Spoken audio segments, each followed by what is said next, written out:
Hey there, internet friends. Welcome to another episode of That Nerdy Site Show, weekly podcast where the team members from That Nerdy Site get together to talk about our lives and all of the nerdy things we love about them. I'm your host, Trevor Starkey, and joining me once again, Cameron Abbott. How you doing, Cameron? Hey, what's going on? What's going on? Today we're going to be talking all about our Baldur's Gate 3 spoilers.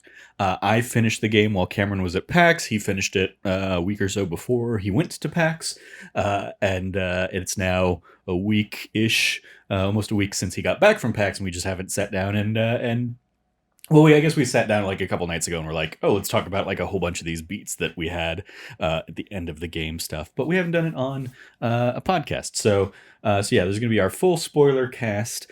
I've now played my initial run, as well as I've done like up through Act 2 of the Let's Play that I'm doing. Where I've like uncovered even more things than I had not seen in the first go round. And then I've also got a Dark Urge run that I just got into Act 2 on as well. So I've got like a few different perspectives percolating and jumping around in my mind. Cameron has the one. I don't think you went back and did any follow-up stuff, right? I've done a few. Like I am in the middle of like a very early entry Let's Play of just like a different character that I just kind of put together. It was a prototype of the guy that I played with because I was testing out monks to see if I wanted to play a monk in our Let's Play. Yeah. So but yeah, we've also we started a co-op playthrough and we recorded or we tried to record a Let's Play for it. Audio ended up being a little funky because we haven't done a lot of like co-op stuff. So don't know if that will ever see the light of day, but we could always go back and just play it just to play it. yeah. It's a wild concept just to play video games without recording them. I know.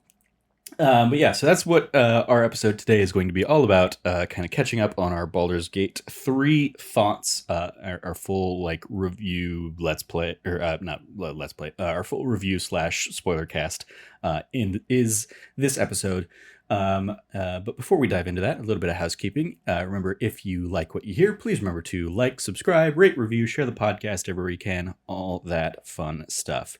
So Cam, I guess where do you want to maybe start on a spoiler cast talk here? I've got like, I went through kind of like act by act and wrote out like a whole bunch of like the big, beats and like side things and stuff you can do kind of throughout. So I have that as like a reference point, but is there anything in particular you want to kind of jump off from? I think maybe we should kind of like introduce our individual characters. Okay, sure.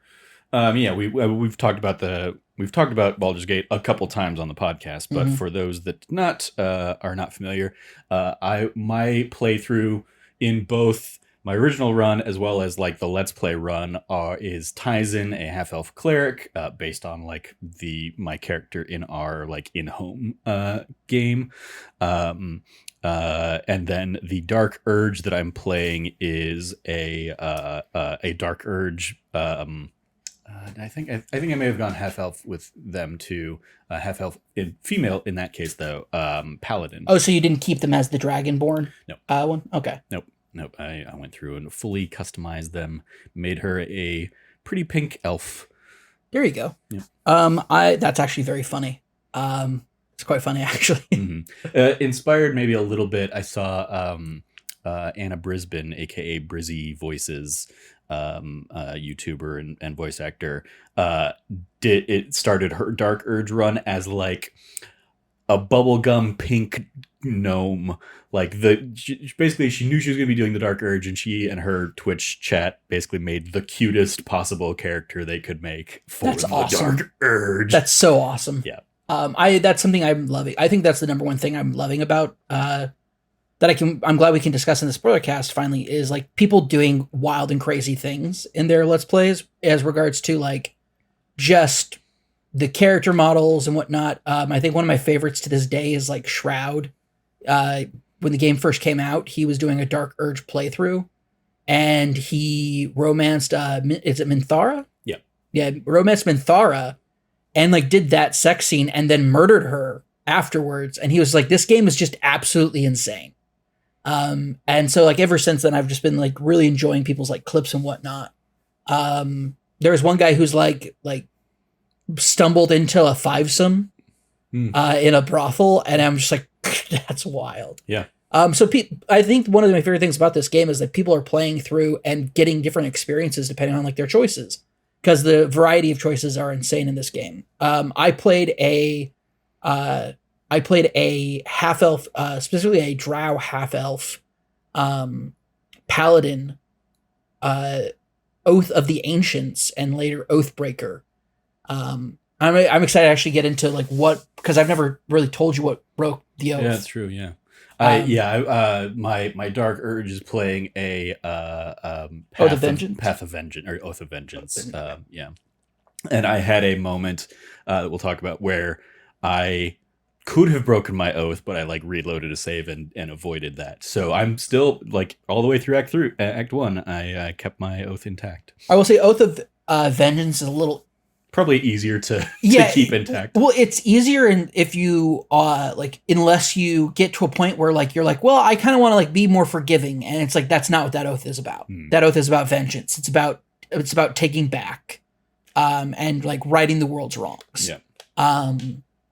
The dark urge likes killing things, so yep. it's a good oath for him to have taken. It satiates the urge to kill. Yeah. I play later Oathbreaker. I think we'll go through like major decisions and stuff, but like I found myself very much being a this is a world where gods have literally walked. This is in Faerun, the Sword Coast. Like gods have literally walked the roads. And it's bullshit that like I got to deal with this shit. Like I'm just some dude who got picked up, and like now I got to handle this. And I had to make a hard, like I played a very like initially like very hopeful like open character at the beginning of the game. Like I'm a paladin. I'm here to help. And then like as the campaign went on, got more jaded and a bit more bitter and gruff. And then and cynical, and then by the very end, kind of like came around being a lot more hopeful. By the very end, kind of like regained, not necessarily redeemed himself, but like regained that sense of like of duty and responsibility. It was a fun transition to be not even realizing as I was playing this character and going through it that this was like kind of the path they'd end up on. And in reflection, after I just like totally mussied up my hair really badly. In reflection of kind of like my playthrough and the story that I had, I really liked the kind of arc my character went on. So it was great. Yeah, I mean overall, like I love the relationships with your companions is I think, and that ended up defining more of my like moral compass than anything else. Like with Astarion as an example, like he really wanted to, become the ascendant vampire at the end, as kind of the culmination of his stuff. And I was like, you know what? You've been cool with me. Like we've been thick and thin. So yeah, I'll help you do that. I don't necessarily think that's the way to go, and that may become an issue after the all this elder brain stuff. But well, I'll go ahead and help you with that. And if in some sort of epilogue, I have to put you down, I'll deal with that when the time comes. But yeah, it was like there was very much I'm going to help you do what you want to do with my companions. And you like trying to be more on like the good side of things. Sure. Led to like, Shadowheart ultimately turning away from Shar for me. But it was her choice. I let her make that choice. Same with Lae'zel. I let her kind of make the choice to step away from Vlaakith and pursue the path of Orpheus and stuff like that. Yeah. But it was very like anytime the game was like, let so and so take the lead, I was like, yeah, I'm gonna do that. I'm gonna like, I don't want to speak for them. I don't want to like, this is their story too, so to speak. For sure. So yeah. I really liked how the conversations and decisions you've made maybe up to that point are going to very much like fuel those moments. I guess this is a good opportunity. We can kind of like go through the companions one by one Mm-hmm. and kind of look at it and say like, okay, well, this is kind of like what I did with this companion in their story. Sure. I think we both ultimately romanced Shadowheart. We did. In our initial run. Right? I look back on it, I'm like, I probably would have like romanced Karlach instead, but I didn't get to Karlach until after I'd already begun the romance with Shadowheart. Mm-hmm. And I know that it's out there that like, yeah, Shadowheart's okay being in an open relationship, but I'm not. No, she's not. Oh, she's not? No. So I mean that this is where I can speak to like multiple experiences. So yeah, in my first run, I romanced Shadowheart. And there was like a fling with Lae'zel, but that basically got shut down, and I committed to Shadowheart. In the second run, I've been going with Karlach, but I did have like, first, like I did have some of those early like romance date kind of scenes with Shadowheart, and both characters kind of started talking at some point of like Karlach initially was like, "Hey, I get that you're doing some stuff with Shadowheart. I can't touch you, so that's okay. I get it," kind of thing. But then once we repaired her and she was able to do kind of the whole touch thing, we kind of like closed the loop there. And then the next morning, Shadowheart was like, "Oh, I'm so happy to see you happy. I'm just sad it's not with me. So, but don't worry about me. I'll be okay," kind of thing. And so basically she breaks up with you because she doesn't want to be in a polyamorous relationship. I think Halsin is really the one who is like the polyamorous one of the of the group. Well, that's from what I've seen. Yeah, that's interesting because when I didn't know I was initiating romance flags with Karlach, mm-hmm. and when until Shadowheart brings it up, and she actually is open to it. So I'm not sure what that path lies down, but also I think it might have been like, depending on like, and this is one of the great things about this game is like, depending on the order of operations on how things kind of go through. True. Like who's to say, like it can kind of go any way. One of my favorite things about it also is like, it turns out in an interview with a dev, they're like, yeah, so like, everybody's so horny. He goes, initially that was a bug. Yeah. Initially it was a bug, that everybody was like, just kind of like activating romance flags super early on. And, people really responded well to it. So we didn't change it. Yep. And it's like, that's great. One of my favorite things, I forgot his name, but he's on TikTok. He also does Twitch live streams and stuff.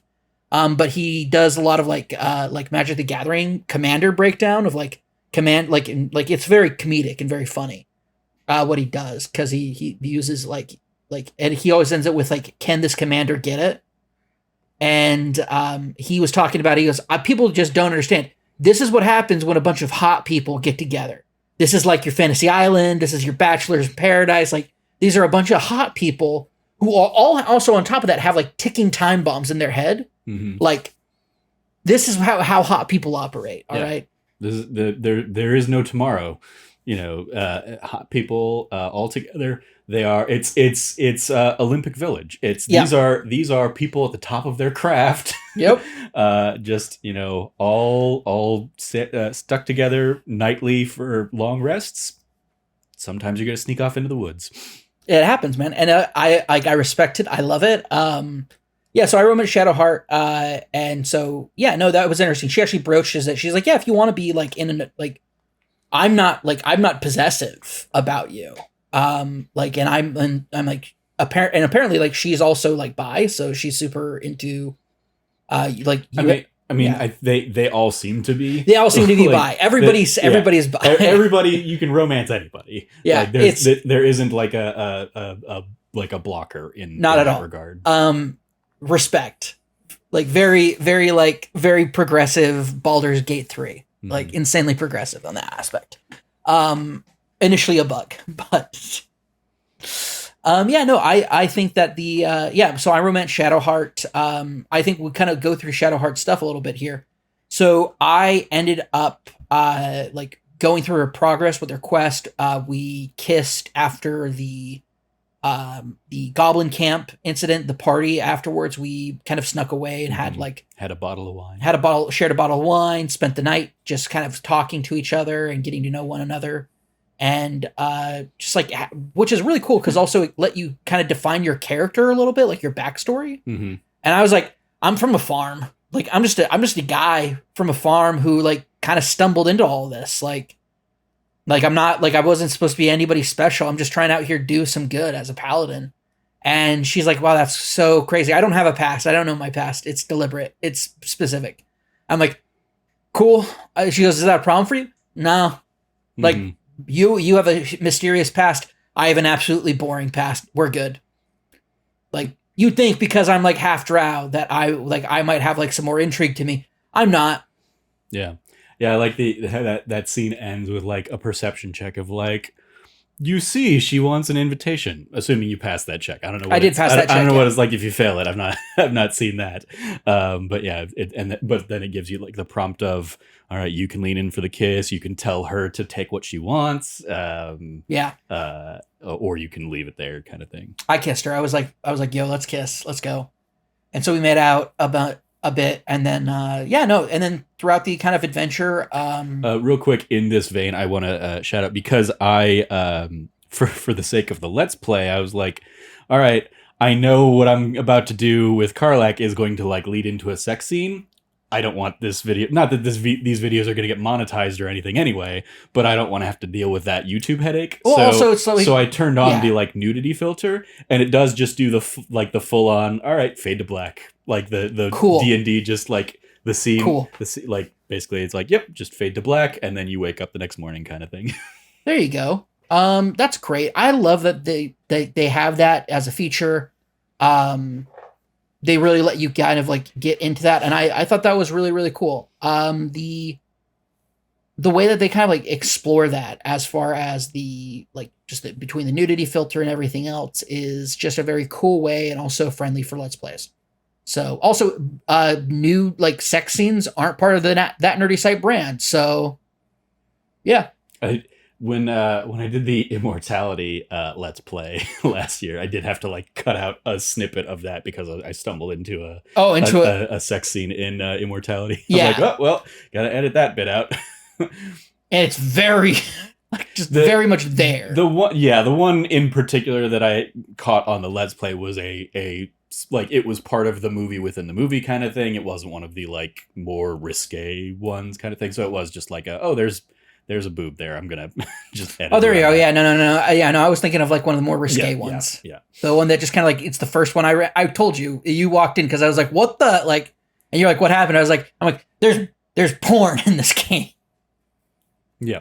That was a fun experience. Like you getting to see like immortality through like my reactions to it. Mm-hmm. Anyway, back to back to Shadowheart. Shadowheart. So let's kind of like walk through it a bit. First major choice is kind of like walking her through Shar's gauntlet, and she gets her opportunity to become a Dark Justiciar. Justiciar. There we go. So she's a Justiciar. Like in my playthrough, I convinced her not to stab the Nightingale. Did you real quick in the town outside of the Gauntlet of Shar? There's like the kind of the statue in the center of town that you can like unlock, and you can go down, and it's basically got like hidden Shar things. No, I never did that. You didn't do that? So yeah, if you go down there, basically there are like plaques on this statue thing, and you have to like they're like fragments of a larger message, and if you basically select them in the right order, a door opens. You can go down there, and if you are playing as Shadowheart, like it's just 3 statues to Lady Shar, and you can basically just like go and do like a little ritual, like cut your blood kind of thing, and you will get like a +5 to one is intelligence, one is wisdom, one is charisma. I think basically like 3 +5 boosts that will last until your next long rest. That's sick. Okay, did not know that. If you're not playing as Shadowheart and or as a cleric of Shar, it's like a religion check, I think, to like get each of those. Like in my first run, I did it as myself and got those boosts. In the second one, I was like, well, I'm, like now I know the Gauntlet of Shar is coming, and I'm going to use these boosts for that. Let me do it with Shadowheart, and then I basically had Shadowheart lead and do all of the gauntlet stuff. So I kind of like I took the back seat and I let her basically do each of the challenges. I did that as well. Yeah. Because it was my gauntlet to do. Yeah. I was just there to support her, just just supporting her, and then we get to the point where it's like she's like, should I stab this person? Real quick before we get to that big choice, what did you think of the gauntlet itself? Interesting. I really only had one problem with it, and that was the like stealth room, because I didn't have my party built for stealth. Okay. I had my party built to take shit out. That one wasn't a problem for me. In part, like one of the skeletons in that room basically has like a potion of invisibility, I think, or like a scroll of invisibility. Oh, there you go. I just popped that and like went into like turn-based mode and had her like go through it. Okay. I had all of us go through it, so I had my entire party go through it. Oh no, yeah, I split her off from the rest of the pack. Yeah, I don't think at that time I had learned how to do that yet. Gotcha. So the one I did not like until I found like, okay, here's the easy, cheap workaround for this one is the leap of faith one. Oh, really? Okay. Because it like I found it incredibly, especially just like most of the path is pretty clear. You can see like in front of the thing. Okay, that's the golden line is like that's the path I'm supposed to take. But when you get to the end, there's like no grid lines or anything like that. So it's like tough to gauge where the invisible floor is going to drop out. So finally I was like, all right, I'm tired of this. Fuck this. And I just cast fly on myself and flew across the room. Oh, yeah, no, I used like a thing to, no, leap of faith. I think it was, I had like it revealed to me. Like I did something that got it to, like it got revealed to me with, so. Like you could see the floor? Yeah. Oh, okay. Interesting. Yeah, I don't know. I just remember that like I figured it out and we were all just able to walk across. Okay. We're good. I did not have that option available to me, I guess. Well, there you go. Yeah, so Gauntlet of Shar, really cool. Really enjoyed that it was like such a massive thing, and was like part of the larger story as well. Oh yeah, this is also one of those. I remember we talked about this because the like on the other side of the Gauntlet of Shar, where like there was a challenge, but it's been overtaken by the demon that Raphael wants you to kill. Yeah. We talked about like I saw a displacer beast down there and just like stealth attacked it and killed it from afar. And you were like, no, you like it doesn't fight you, it just kind of like leads you to what ultimately turns out to be like a kind of an ambushy kind of thing. But yeah, that was my experience there, was like I just killed the displacer beast outright, and then that guy did not want to talk. And so anytime I went over there, it was like, all right, I'm doing a fight now. You know, I talked with him. I got him.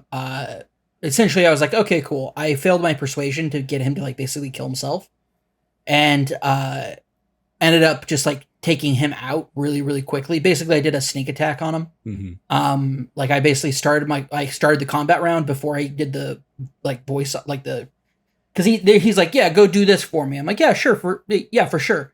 And I just done the same thing to like Balthazar or whatever his name was, the necromancer. Yeah. Do the same thing to him, basically, just like, cool, I'm going to go ahead and punishing smite you real quick. Like, start combat off with a punishing smite, knock you back, make you prone. Everyone else take their, didn't everyone else is going before my characters after that? Cool. Reload. We scum saving this. We scum saving this ambush fight. Let's go. Oh, yeah, and eventually, I got to the point where I had all my people, like, ready to go. And just took him out in one turn, didn't even need to worry about it, and then almost everybody died to getting ambushed by the demon, like the horde of demons and the displacer beast he had. So this is fun, like for the Let's Play run, and obviously spoilers for my Let's Plays on this, that because those episodes aren't out yet. But for that on my Let's Play run, I knew like, okay, I know a little bit more about what was going to happen here. So I went, I let the displacer beast kind of start walking towards the path, but then I saw like, oh, there's another path I can go over here, and I can kind of get like get the drop on that demon. And so I did that, but I didn't realize until a cutscene started that Karlak didn't like make the same jump as everybody else with me. So she followed the displacer beast around to basically try and like reconnect with the rest of my party. And so she triggered the scene, and I was like, well, I'm going to switch to my other players. And so like basically while the demon and all of his like people were stuck in this conversation with Karlak, I just snuck around and had everybody do basically sneak attacks like Nice. one round to one shot that guy basically, and then like use some powerful AoE stuff to just take out all of his little minions beside him. Yeah, fun like cheesy strategy bits going through on a second playthrough where I'm like, all right, I know some of the ways I can exploit this game a little bit now. Yeah. But yeah, so we get to Shadowheart's kind of big defining moment with the Night Song. Yeah, so I had her throw the spear away, which gave her the saloon spear after that. We just kind of ran afterwards. She was kind of like my pseudo tank because I had her shield and spearing for most of the game. And then from there, we just kind of like took off. So she didn't do the Night Song, didn't become a Dark Justiciar. Dark Justiciar. Sorry. I've been saying Justiciar in like my personal readings and writings for so many years. Just saying Justiciar sounds weird to me. So yeah, Dark Justiciar. And so then following that is her quest in Act 3, which is the cult of Shar in the House of Hope. Did that. House of Hope is Raphael. Oh, Raphael. It's like House of Grief or something like that. Yeah, it is House of Grief. Or House of Loss, something like that. Yeah, did that. Ended up taking out all those folks there. This was the one fight you had to turn the difficulty down. Yeah, right? This is the only fight in the entire game I had to turn the difficulty down because it was too much. Fighting 20 people all of a sudden at once was just too much. But yeah, kind of like worked my way through that fight. Ended up from there going into the kind of antechamber where Shadowheart met her parents and had to make a choice. And I convinced her that like her parents like break the link with Shar. You're meant to be a priestess of Saloon. And I was like, listen, you should do what you think is right. But parents are pretty rad. And so she goes, but what about my pain? I'm like, I mean, that's a question you got to answer for yourself. Is it worth it? And she said, I think it's worth it. And so she saved her parents and did not become a cleric of Saloon at that point. She continues to be a cleric of Shar. Although at that point I did respec her into being a cleric of I forget what the cleric is, but essentially like heavy armor and the life domain. Life domain, yeah. Yeah. Did that. So that's like I was already a cleric of the life domain, so her being a cleric of the trickster domain or whatever was like, all right, that's fine. Yeah. So that way she can kind of balance out being Saloon, like life and whatnot, but also at the same time, like, doesn't have to break away from Shar entirely because she technically can't. Yeah. In mine, that was we talked about this a little bit. She did like sacrifice her parents in large part because her parents seemed to be like that's what they wanted for her. So I was like, okay, if that's what they want, like I'm not going to tell you to not kill them, I guess. Like, but then the weird little thing for me was like that whole thing that conversationally that's supposed to like, okay, if you kill the parents, you'll break the tie with Shar. But for the rest of the game, she still kept getting the like, are the gods so petty? Yep. Like that little voice line kept popping up every now and then. She'd still get that mysterious Shar and wound that, I don't know, just it doesn't do anything. It's just like a little bit of flavor thing, but. Yep. For her conversation with her parents afterwards was a very beautiful one. Mm-hmm. And kind of like reconciling, and then kind of like the decision she makes is after the adventure, she's going to go find a place to live nearby them. She doesn't want to like live with her folks again, but she wants to find a place nearby to settle down by them. Mm-hmm. And romancing her and coming to the very end, I also made the decision to do that with her. Yeah. Did you, in that temple, after the fight, did you go off and like find her like childhood friend? Mm-hmm. Yeah. Okay. That was fun. And did you find her little night orchid hideaway? Yep. Yeah. It was really cute. And also her friend's the one who gave her bangs before she went out on her mission. Mm-hmm. Which is just super cute, super fun. It's nice to know she wasn't alone there. Yeah. She was never truly alone. Yeah. Another thing, just on the vein of Shadowheart that I've done in a couple of my runs. I don't think I did it in my first run because I didn't know you could. But in the Underdark, did you find the noble stock? There's a guy who's like stuck in like all of the green explosive No, mushrooms I and stuff. accidentally blew him up. You accidentally I blew him up. accidentally lit that thing on Okay. fire and blew that thing the fuck up. So then you also blew up the noble stock. So basically, yeah. Yeah. He's out there looking for a noble stock. If you save him, and you also can, like, it's basically like, the way I did it was like I kind of jumped up and ran around the perimeter and then jumped down to where the noble stock is. And it's basically like you jump down, you get it. It's almost inevitable that stuff is going to explode at that point. So like I had grabbed the torch that was there and will, like, light up everything if you don't address that. But I did have it. And the thing with the noble stock that, like, the dwarves there are looking for, you can, like, give it to them and they'll sell it. You can use it on the guy whose memory is very foggy, and he turns out to be like an abusive kind of douche to his wife. So it's good that his memory is kind of shit now and he doesn't remember that he's a dick. But you can also use it. You can try and basically persuasion check Shadowheart to take it, and she'll get a little bit of her memories back. And she kind of like remembers another friend from kind of her early days in the Temple of Shar stuff. So I'm waiting to see if that's going to come back around. I'm going to meet him in Act 3 now that I know he exists. But yeah, that's another like little nugget you can find. That's awesome. That you can get from Shadowheart early on. Cool. Yeah, we largely had similar stuff there. I did in the Let's Play. You will at one point see Shadowheart, who I did let kind of take point in the driving of the Gauntlet of Shar, and because I wasn't romancing her, didn't have that like doubt of like, well, I don't want to commit to nothingness and forgetting and all that stuff, because that's a big reason that she will side with you and will save the night song if you've romanced her in the first, because she doesn't want to lose you basically. Mm-hmm. So in the Let's Play, she first just skewers the night song, and I was like, I don't want that to happen. So I reloaded to save and boosted her up boosted my persuasion. I basically had her cast guidance on me right before the conversation, so I'd get the advantage roll. Had her cast enhance abilities and guidance on me, or like one of the, like, I was casting guidance on myself, I think, and she was casting enhance ability on me. So I would get like as much of a boost to the persuasion check as I could when I had to be like, hey, don't kill her. Mm-hmm.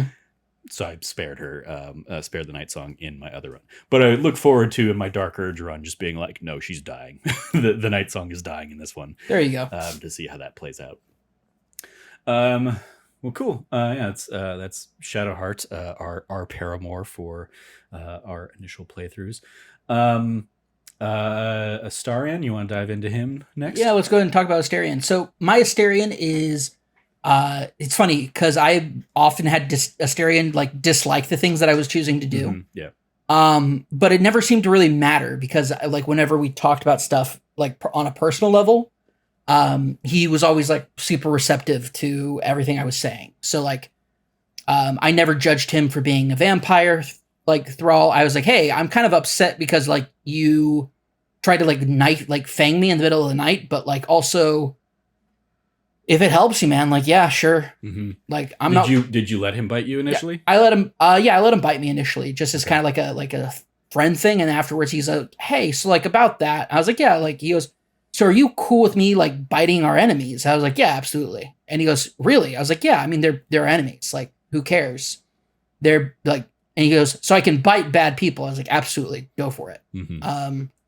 And then that led to him getting like just like a blanket acceptance from my character. Really let him kind of like meld into our group a lot better, I feel like.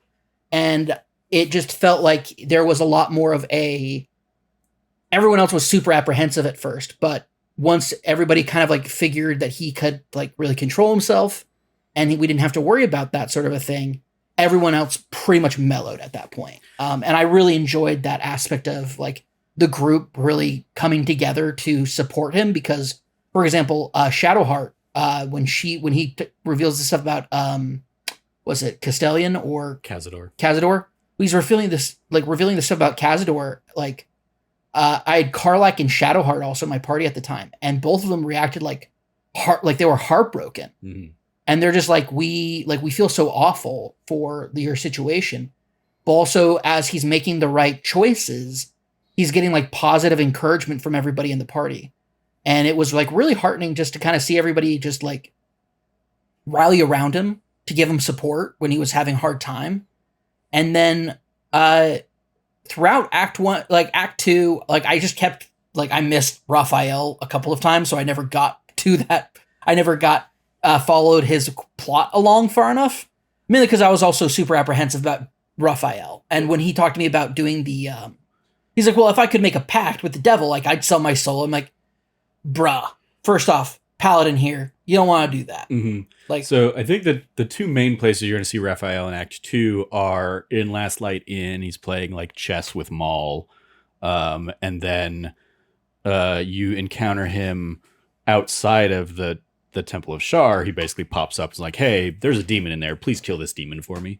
Did he not do that for you? He did that for me, but then apparently there's also one more on the road to Baldur's Gate. So I think that's in Act 3 that he pops up again there if you have a Styrian in your party at that point. But in Act 3 I encountered him in Sharess's Caress. And that's he made an offer to me. At some point, I guess after you've killed the demon, he'll come. Well, so you didn't have the interaction with him in Last Light then? No, I had an interaction with him in Last Light. Okay. That's where Astarion like reveals his scars and Oh, he didn't reveal his scars. He just Raphael mentioned his scars. Oh, okay. He doesn't show them at that point. Oh, for me he did. For me, yeah, he asked Raphael about like, hey, I have these scars on my back. Can you tell me what they are? And Raphael, to fuck with him, basically like stripped him down. So like just right there, so you can basically see his back in the thing. Oh, maybe he did actually, now that I think about it. So that was how they got like introduced. And then after killing the demon for Raphael, at some point he shows up at the camp. Is like, hey, here's what I found out for you. Yeah, no, he never. It's part of a ritual that Cazador sold his soul to Mephistopheles for, basically.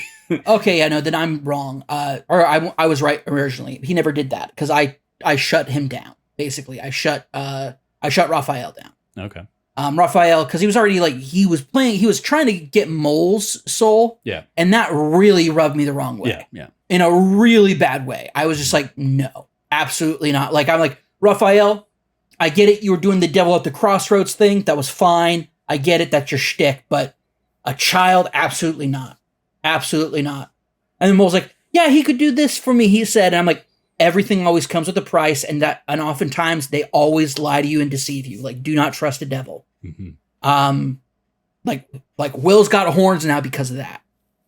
Like, don't trust devils. And so like I shut that down, and Astarion actually like kind of threw a hissy fit. I was like, Astarion, my guy, we will handle it. Do not let this like Raphael. I mean, these shortcuts aren't worth it, man. And he was like, fine. And that was like a big disapproval. And then like later we talked about it and he goes, I think you were right. And I was like, yeah. For me, he like ultimately he leans super into like, I want the power of this ritual. Like it's not enough now for me to stop Cazador. It's I can take Cazador's place, and that's what I want to do, and that's how I want to do this. And I was like, I don't like what you're doing here, man, but I'm gonna help you out, because you've been my buddy. See, there's a difference between being a friend and being an enabler, Trevor. Yeah, no, but that's also the difference between being a cleric, where my god doesn't care what I really do. I mean, like, yeah, I'm sure, I have no doubt my alignment changed over the course of my my playthrough, and I went from being way more like from like a lawful good to a chaotic neutral, probably is where I ended up. But yeah, like there was a scene in Worm's Crossing where he came across like a couple other thralls, and that happened with me too. Okay, he basically like took one of them and like pushed him out in like into the sunlight and like watched the guy's face start to burn. And I was like, oh, he's a little hurt and broken, and this isn't gonna be good. But yep, See, I fully enabled him. Yeah, I saw that, and I was like, I said, I let us go far enough that we intimidated it, and then I said, like, Asterion. And he's like, fine. He goes, you're like, tell my friend everything he wants to know, because you owe him your life now. And so, like, we became, like, really, like, he was definitely bad cop, I was definitely good cop, as we were kind of running through things, but when he got down to it, like, we met, I didn't do it, because he wasn't in my party at the time, but I ran into the camp of the monster hunters. Yeah. And talked to them, and then found out they're like, yeah, one of the thralls came and like took our kids. And I was like, wow, that's wild. And then later I was talking to Asterion, he goes, yeah, I took a bunch of kids. I was like, Asterion. That's very interesting, because I didn't really engage with that group in my first playthrough. I agreed, because I was like, I'll find your kids, because it's on my way probably. I'm like, I got a buddy I got to do a thing for, so it'll be fine. The interesting thing now on like a second/third playthrough is there is a monster hunter, a Gar monster hunter in Act 1 over by the Hag, that you can basically find off the beaten path, and you'll go up to him and you'll start having a conversation with him, and he'll be like, yeah, I'm a monster hunter, and it's like, oh, are you here to try and kill the Hag? Because I already did that, so you're good. Or like, are you here to try and kill the Hag? He's like, actually, no, I'm here to try and get kind of information from the Hag if, I'm willing to make the trade, because I'm looking for a thrall, I'm looking for a spawn. And he's out there hunting and looking for Asterion on behalf of Cazador. Because Cazador makes enthralls a bunch of monster hunters. So he's basically out there. He was basically a bounty hunter at that point. It was funny, because in one of my playthroughs, I kind of let that play out, and I was like, all right, well, I'm going to jump on this before, like, I basically was like, oh, well, Asterion, do you want to tell him the funny story about that? And basically, like, admitted that, like, Asterion was the vampire that he was looking for. And then in my Dark Urge playthrough, I kind of, like, let Asterion take point and just kind of stayed back. And Asterion starts asking like all these questions and starts getting more aggressive and more aggressive. And you'll pass a perception check. And it's like, he's got his dagger in his hand and he will just knife the guy in the eye basically and kill him without even like initiating a fight. And in the timeline of that, in my Dark Urge playthrough, he also hadn't tried to bite me yet. Mm-hmm. So like he hadn't really outed himself as a vampire yet. And then once he did try to bite me, I was like, oh, one of my dialogue options was like, oh, is that why you killed why you were so quick to kill the monster hunter? He's like, yep. It's like, yeah, fun little bits. Just knowing more. What did you think of the fight there against Cazador? I really liked the fight. It was difficult because he takes a party member from you at the beginning. Yeah, assuming you have Asterion with you. Yeah, and so immediately had to rescue Asterion, got him ready to go, got him geared back up and out ready to do some crazy sneak attacks. I had him mostly doing, he had close range stuff, but I had him mostly doing long range sneak attacks. Had him bowed up and ready to go, and he was doing crazy amounts of sneak attack damage that way. It was really cool. It's making me think about rolling some sort of rogue or ranger for another playthrough. Yeah. But yeah, no, I thought the fight was really good. It was very smart. And then at the very end, I was like, wait, where the hell is this guy? And then I realized, oh, he's in his coffin. He's in his coffin. Yeah. And then we butchered his ass, and it was great. And then and so you had Asterion become the Absolute. Yeah. So not the Absolute, the Ascendant. Yeah, the Ascendant. So two things. First, I didn't know that there was a ticking clock on that fight. Yeah. The first time around. So Asterion got grabbed, and I was like, all right, well, I'm gonna try and kill this guy. And so I had a couple of my characters start going after Cazador, but then I had Shadowheart probably with some spirit guardians running around and taking out a lot of the demons and other undead that were basically the thralls. And then the third turn rolls around and it's like, well, one of your party members has permanently died, so all of his stuff is now in your inventory. I'm like, what? Nope, reloading that save. Uh, so I liked the element of like, okay, yeah, you got to get to him and you got to like use the help action to pull him down. Um, uh, and the other thing available to you is if you stand on the glyphs in that fight, Mm-hmm. he doesn't get as much like of his like temp HP each turn kind of thing. Yeah. If you like, as you are blocking out his access to some of those thralls. I had Chihira in my party for because we were doing underground stuff, and I did hers, and then um right after hers I did Asterians. Mm-hmm. Um and so doing all of that, and so I had her like just like turn into a panther for like a round, and like did a bunch of like druid stuff, got him out, and then like from there we were off to the races and just like took everybody else out. Yeah, in the like, the canon playthrough there, I had Karlak basically cast haste on herself, ran and jumped to him and got to him and like helped him in the first action of combat Yeah. to immediately get him back into the fight. Had a similar thing in the Ketheric Thorn fight at the end of Act 2, where basically like immediately had someone like Misty Step or Dimension Door over to the Night Song and free her as like the first action of that fight. So yeah. Being smart and strategic about some of those game mechanic things. But yeah, ultimately, in mine, I let Asterion consume all the other vampires. Probably the most gruesome and gory cutscene of the game for me, because like it gives close-ups on all of the other thralls that are around, including just naked lady thralls, and then they just basically all like explode in guts as he like takes that power for himself. There you go. And then you walk back through, and all of the bodies that were like in the antechamber right before that fight are just now pools of blood. The Gur, like when I was telling you about this, you were like, oh yeah, the monster hunters, outside the town. I was like, oh, I didn't talk to them. And then they like, as I was having that conversation with you, they showed up to have a fight with me. So I was like, all right, hold on a sec. I got to kill these people. So yeah. And then, ultimately at the end of the game for me, he's out there. Like once his parasite is no more, he's still out there and just, ready to become a like underworld power broker in Baldur's Gate. There you go. My Asterion was different. I convinced him to basically dismiss the ritual. Didn't take it because I had talked to the monster hunters, and the antechamber, one of the groups out there that you can talk to is the children. Mm-hmm. And the children have become thralls. They're vampires now. And they're hungry and they just don't know what to do. And so Asterion is just like, this is on me. Like, I did this to these kids.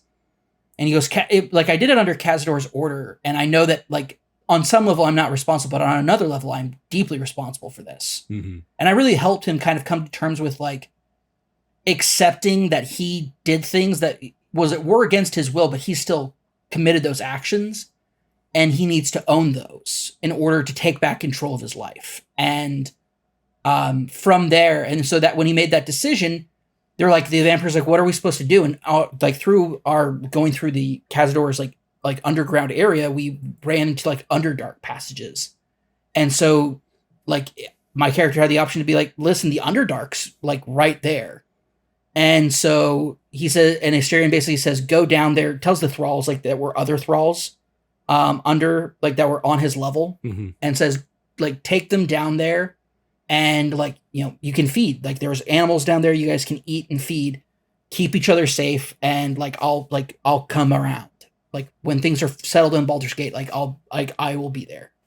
And that was kind of like the kind of emphasis that was given, is that like, and then at the very end of the game, anyway, and then we go to the monster hunters, and the monster hunters like, well, where are our kids? And it's like, Asterion goes, well, they're in the Underdark. And he goes, and they're like, like, listen, if you're going, or no, the monster hunters like, you let them all go. You let all the monsters go.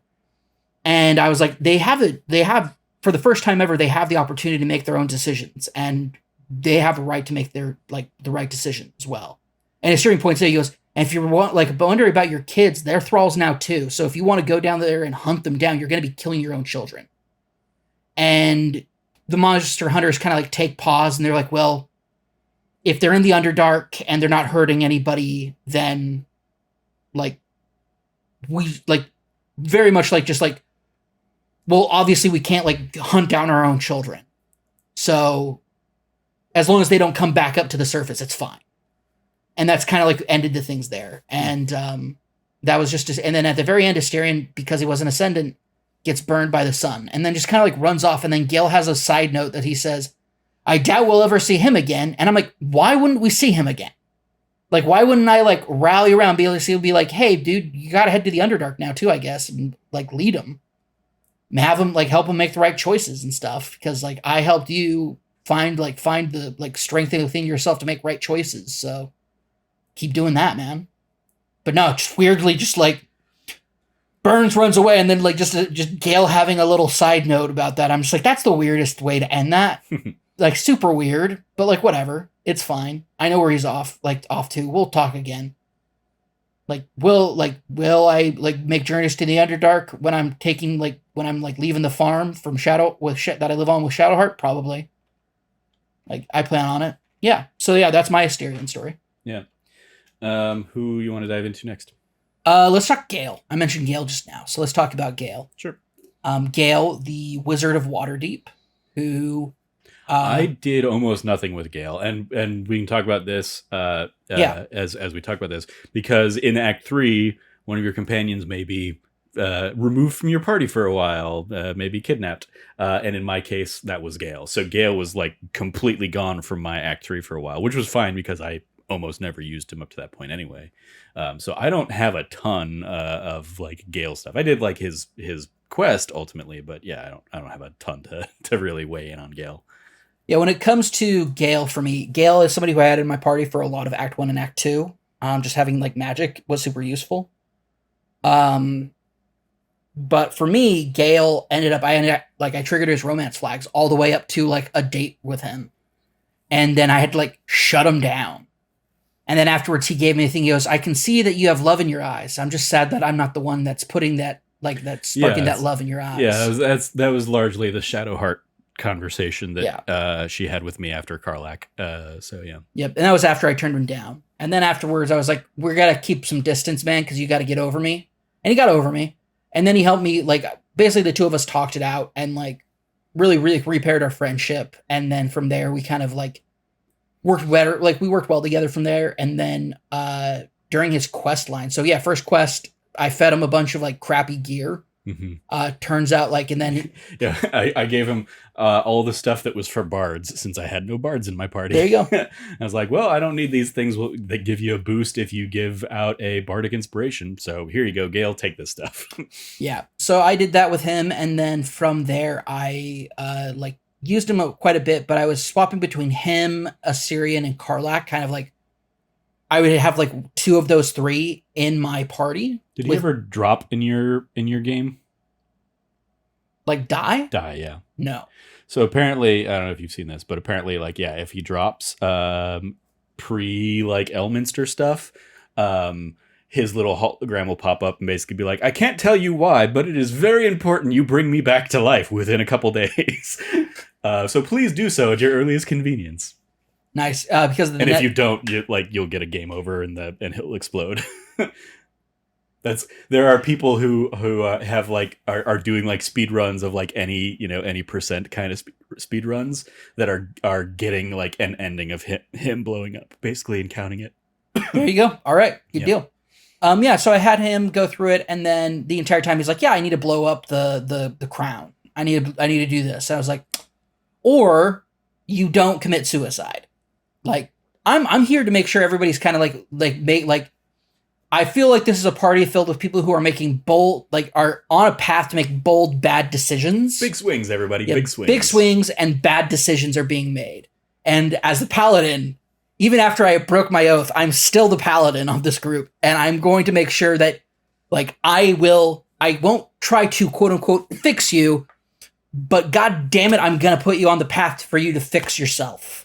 And that's what I did with Gale. Gale ended up like growing as a person and like being okay not being the chosen of Mystra anymore, and being recognizing that there's a life after that, and kind of coming to terms with it, and then like reconciling on like a like very like professional level with Mystra. He did this thing where he spoke with her, and he was just like, yeah, so and he goes, I think maybe I should take the crown and become all powerful. I was like, Gale, last time, like what happened the last time somebody did? He goes, but I know that guy's mistakes. I was like, Gale, have you learned nothing? Yeah, I had the same conversation. Yeah, did you learn nothing? And he goes, no, you're right. I'm letting my ambition get ahead of me again. I need, like, this is exactly what got me into my situation the last time. I need to like reel it back. I'm going to get the crown for her, but I'm going to give it to her so that she can just deal with it and make sure like we don't get like the spell plague again. Like we don't have to worry about that. And I'm like, you are making the right decisions. He goes, maybe I should get back together with her too. I was like, Gale? No. Like Gale, what is the right decision here? He goes, just moving on, going back to being like one of the most powerful wizards of all time. I'm like, there you go, man. That's your calling. That's what you're meant to do. Be an awesome wizard. And not be a wizard not be the best wizard ever because she chose you to be, but be the best wizard because that's who you are. So really helping it out. I kind of felt like I was like, on a lot of RPGs, you play the therapist for people, but a lot of times they only give you the options to like, I fix you, you fix now. Baldur's Gate 3 gives you the option to do the I fixed you, you fix now, but it also gives you the opportunity to help people fix themselves in a large way, and I like that a lot. It feels very like modern storytelling and like organic. So yeah, Gale for me was just a lot of that, and then at the very end he was like, yeah, so I'm just gonna give it back to her. Because one of the things I was like, maybe we should just let it stay at the bottom of the ocean. He goes, that's a terrible. Oh no, he says, maybe we should just let it stay at the bottom of the ocean. I was like, Gale, it's an immensely powerful artifact just sitting in the harbor right now. Like, Gale. It's like, oh yeah, I'll fish it out after we celebrate. I'll go back, fish it out, and give it back to Mystra. I'm like, cool. He did that, and then like we're good. Like, obviously he goes back to, like, I don't know if he goes back to Waterdeep or what, but like he's just being a cool wizard dude now. Mm-hmm. And he's learned that he doesn't need a romantic partner. He is Knuff, basically. He is Knuff at this point. Yeah, I had in one of my playthroughs, I don't remember which one, I triggered a scene with him where it was basically like out under the stars kind of thing. Yep, I did that. Yep. In my Dark Urge playthrough, I triggered a scene that I hadn't seen before where basically like he was teaching me magic there in the camp, which seemed like a very kind of like relationship-y, intimate kind of thing. And I was like, I mean, I'll do this. This isn't going anywhere, Gale. Like, this isn't going to happen. But it was an interesting little scene, especially because yeah, I don't get Gale. So yeah, in since I didn't have him in like my party really ever, like the whole him being like the ticking time bomb there at the end, and one of the endings you can get is basically like he blows up the absolute at the end of Act 2. Also in Act 3 he can do it. Yeah. But yeah, in Act 2 he wasn't even in my party, so it was just like Sam. It wasn't a thing. So by the time like I'm having conversations with him in Act 3, he's feeling bad that he didn't do that. I'm like, well, I didn't give you the option, man. You have kept you back at camp. Yeah, that was my thing too. He's like, I just wish I had gotten an opportunity. It's like, actually, Gale, it's probably a good thing you didn't get an opportunity. Let me tell you why, guy. You need to focus on fixing, like, that was the moment where I was like, cool, Gale, we're repairing our friendship now. I got to put the fact that you made a pass at me behind me and get over it myself. Let's go ahead and talk this out, Gale. Let's help you realize that there's a life for you after this, and it doesn't have to be Mistress Chosen or anything else. Like, this is who you can be. So that was a big part of it. I really like Gale as a character. Not interested at all in romancing him. Gale is very much that. How do I put it? He's very much the classic, like your Carthanasi, Kaden Olenko. Like very much like A-B romance option, like either like your Ashley or your Kaden, your Karth or your Priscilla. Yeah, like all of that. It's all of that. So he's very much in that same classic vein that is still very popular with people, and people still like that, and that's great, but just not for me. I've never been a Cartho Nasty Kadenlenko guy. Like them as friends, but not as lovers. Fair. Where do we go next? Lae'zel? Let's go Lae'zel. Sure. Lae'zel is my person that I didn't deal a lot with in party wise. Yeah, because she's the one that got kidnapped from you. Yep. Like a third of that game that I spent, the third of the time that I spent in that game, which was all in Act 3, she was not there at all. And well, so yeah, going back, because a lot of her story stuff happens in Act 2 in the monastery. Did you talk to? And you didn't talk to the Inquisitors and stuff in the crash, right? I got to the point where I could go bypass whatever they wanted me. They wanted me to talk to like another prism thing, and I was like, "Cool, chill for that for a second." And then I did the thing where I got the blood of Lathander. Yeah. And then I like caused the thing to collapse in, and so I was like, "Oh, you did that? Yeah. You just stole the thing? Yeah, I just stole it. I was like, I pieced out afterwards. I did that like as a I wonder what happens with this in my Dark Urge run just this morning, I think. And I like that it's like, oh, you've got like 4 turns to escape. And I just barely made it out of there. How did you do it? Oh, I took it and I bounced. Because you have 4 turns and it's like you have to like diffuse something. Mm-hmm. And I diffused it, but like it was still like collapsing in on itself. And so I was like, we got a piece. Oh, okay. So we pieced out, and I was like, and then afterwards it was like, I talked to Lae'zel, she's like, so we went through half the way through. So on her in the monastery, I got to the point where I could go talk to that guy. But by that time I had picked up the egg. Did you do the, so you picked up the egg. Okay. Did you do the, talk to like the doctor to like purify yourself? I started with Lae'zel. Lae'zel did it first. Yeah. And then it blew up. It explodes, yeah. It explodes. And I said... Did you get her to jump out of the thing before it explodes? Yeah. Okay. Those are some pretty high checks, so it can be tough. But yeah, ultimately, even if I used some inspiration points. Like, it was tough. I got there, though. Even if you fail all of those checks, the Dream Guardian will still basically destroy the thing before it kills Lae'zel. So. Okay, there you go. Yeah, no. Wait, was it the Dream Guardian the entire time blowing it up? I believe so. Oh, damn. Okay. Emperor always being emperor out. Yep. Okay. The Emperor be emperoring. You know, I mean, there's like, I think it's the Emperor triggering it, but Lae'zel thinks it's like a traitor within the Kresh. Yeah. We never got to explore that because afterwards I picked up the egg that was like hatching late, and I was like, cool, I'll raise it. And okay. Did you see the lady out there? Yeah, I did. She told me about it. The real Karen out there that's like, yeah, go get this egg for me, please. Oh, yeah. Did you just kill her right then and there? No, I did it. I brought back the egg, and I was like... you gave the egg to her? No, I didn't give her the egg. I asked her, I was like, so what do you want to do with the egg? And she told me, I was like, wait, you're going to make him an experiment? You can't just... He's a person. And she goes, Githyanki. And I'm like, no, I'm not giving it to you. She goes, fuck you. And she tries to kill me. And I was like, well, I kill you first. Yeah. For me, that fight happened well before I ever went into the monastery. Yeah, no, like like Lae'zel was in the party with me, and she's like, "I'm not talking to you," and I was like, "No, my friend's right. What you want to do with that egg is atrocious, and you need to die for it." See, I didn't ask her what she wanted to use the egg for. And then we got back to it. And I was like, "You can't just make a science experiment of this kid." And so I killed her. And then later when I went... whole nature versus nurture thing. Yeah. And I went to the lodge afterwards. They're like, well, you want to give it to us? I was like, well, wait, what are you guys planning on doing? And they told... And like, same thing. I was like, no. Like, I'm holding on to it. We're good. I will raise my Githyanki young. Like, Shadowheart and I will raise our Githyanki on our farm. And he will grow older and stronger by absorbing the yellow radiation from the sun. And then take his place out in the sun. And save all of the Sword Coast one day. Sure. Yeah. As the Githyanki adopted child of the previous hero of Baldur's Gate. Of course, Kal-El. Yeah. Nim Cal. Yeah, Nim Cal. Yeah. Just keep that. I definitely funny Superman reference. But the entire idea of it is like, yeah, I want to raise. Like, I'll raise it. Like, yeah. It'll hatch in its own time, and when it does, he'll be fine. And then I'll raise him, and then probably Lae'zel like, okay, then continue on with Lae'zel's story. Let's talk more about it. So for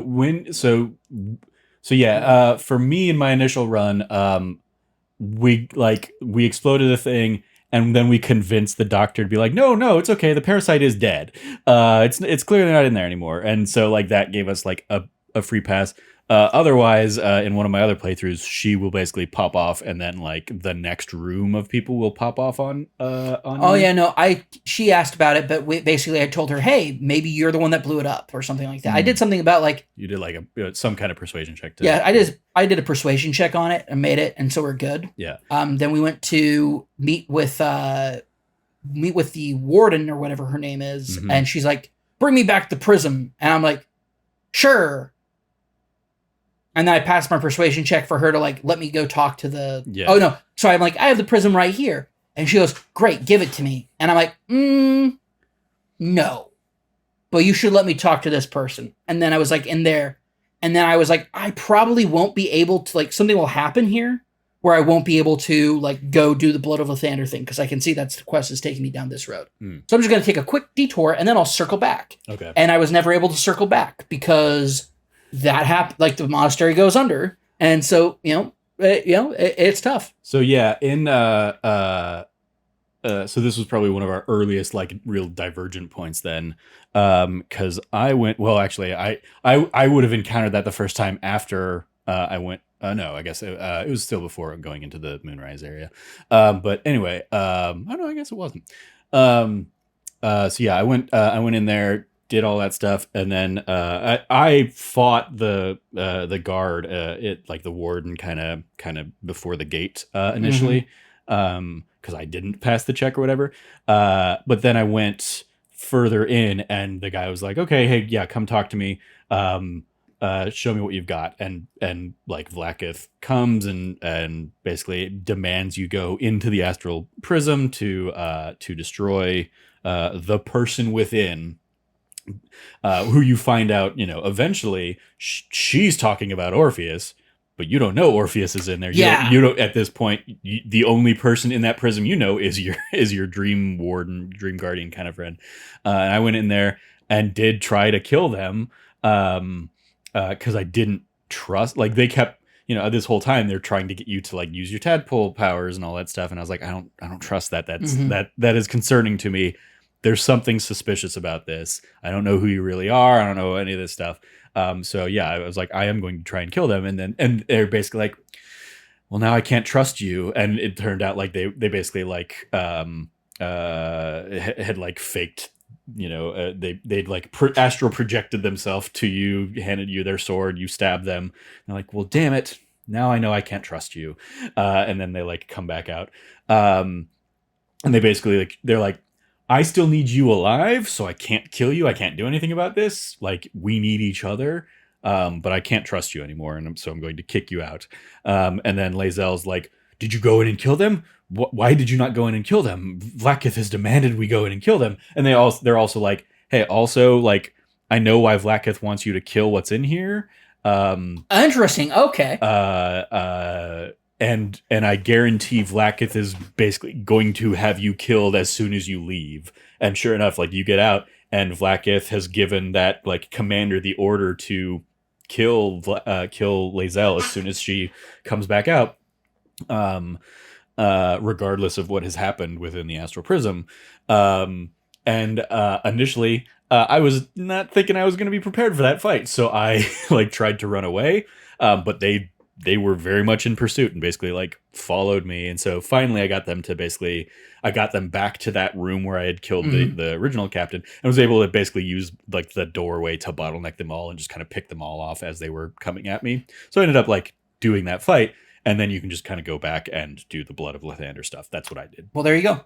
I had to collapse in on him and killed a bunch of people. So yeah, so I did that like as the Dark Urge this time, and I didn't try and disarm anything. I was just like, that portal will get me out. Okay, I'm going to like duck out, and it took like all 4 turns of like running, dashing, misty stepping if I had to, and then finally like I had like.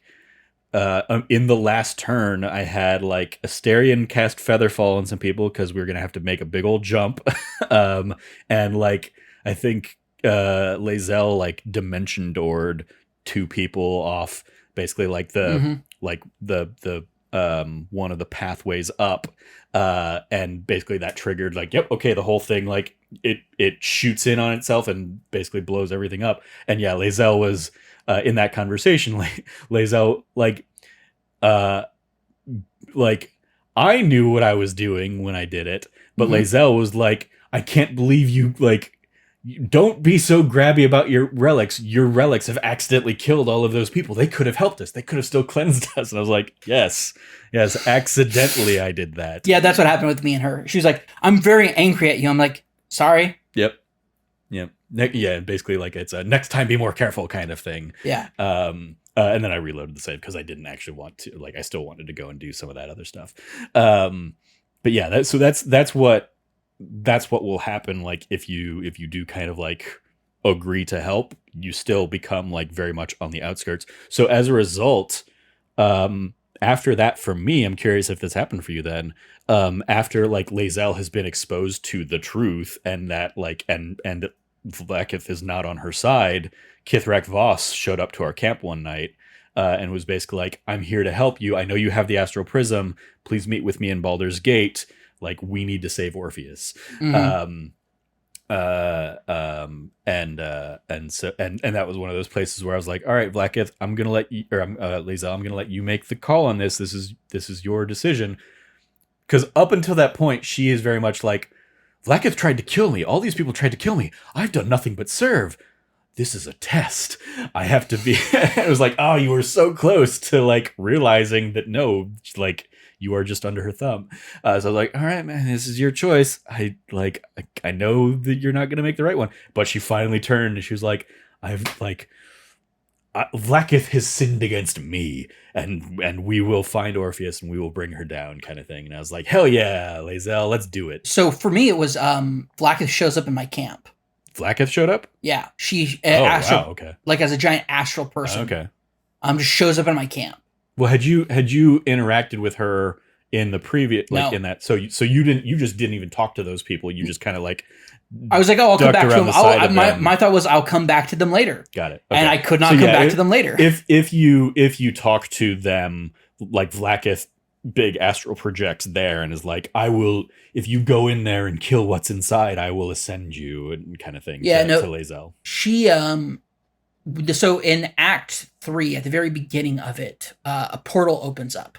And you have to go in and help the Emperor stop Orpheus's honor guard from rescuing him.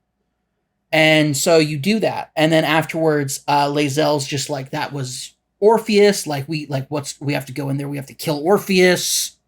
Honor demands it. And then eventually and then she got kidnapped. And when I rescued her on our way back to camp, Vlaakith shows up. And Vlaakith is just, by that time I had found like some discs that showed an alternative version of Orpheus's history. Yep.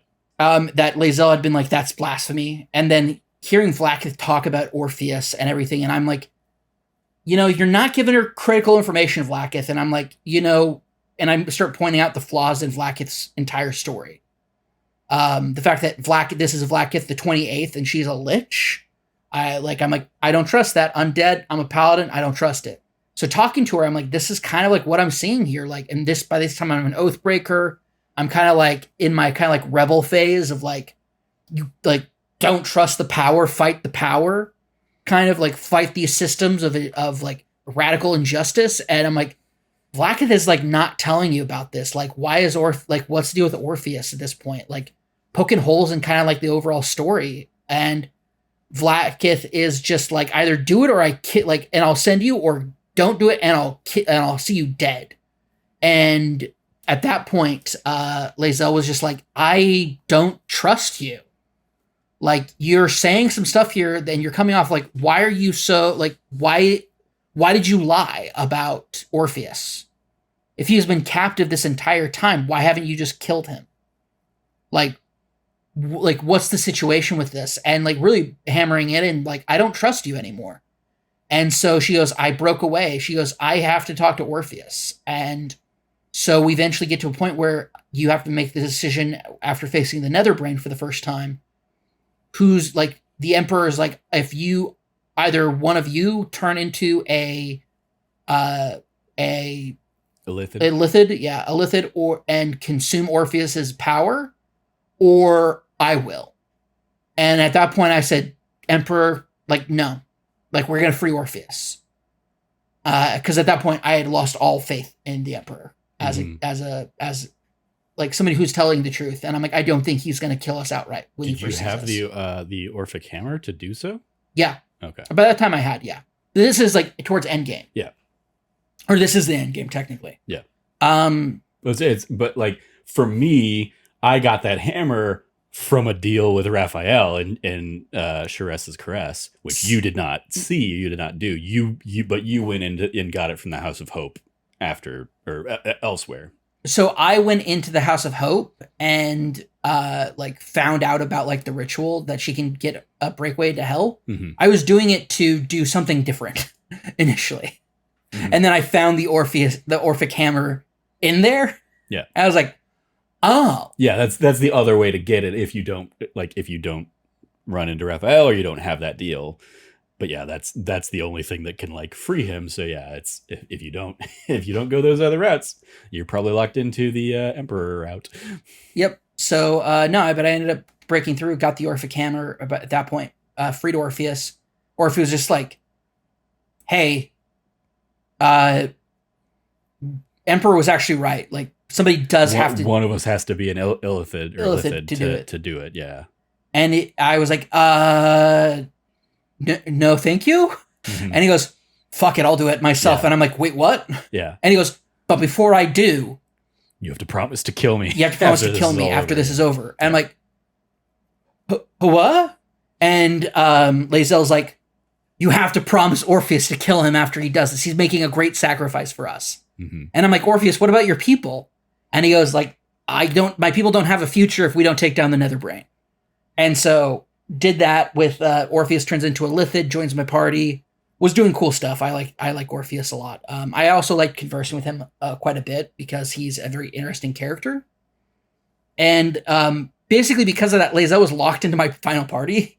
Mm-hmm. And I was not anticipating that. So, but we ended up. That's interesting. Yeah. So she ended up being like at the very end. Orpheus before I have to follow through on my promise to him, he summons his dragons, mm-hmm. And basically like gives them to Lae'zel and makes Lae'zel promise to take up the mantle of like freeing their people from Vlaakith. And she agrees. And so I say like bon voyage to her. It's a very like, she's going off to do that. And I'm like, if you like, and she goes, I'm like, if you ever need like whatever you need, I'm always here for you. Yeah.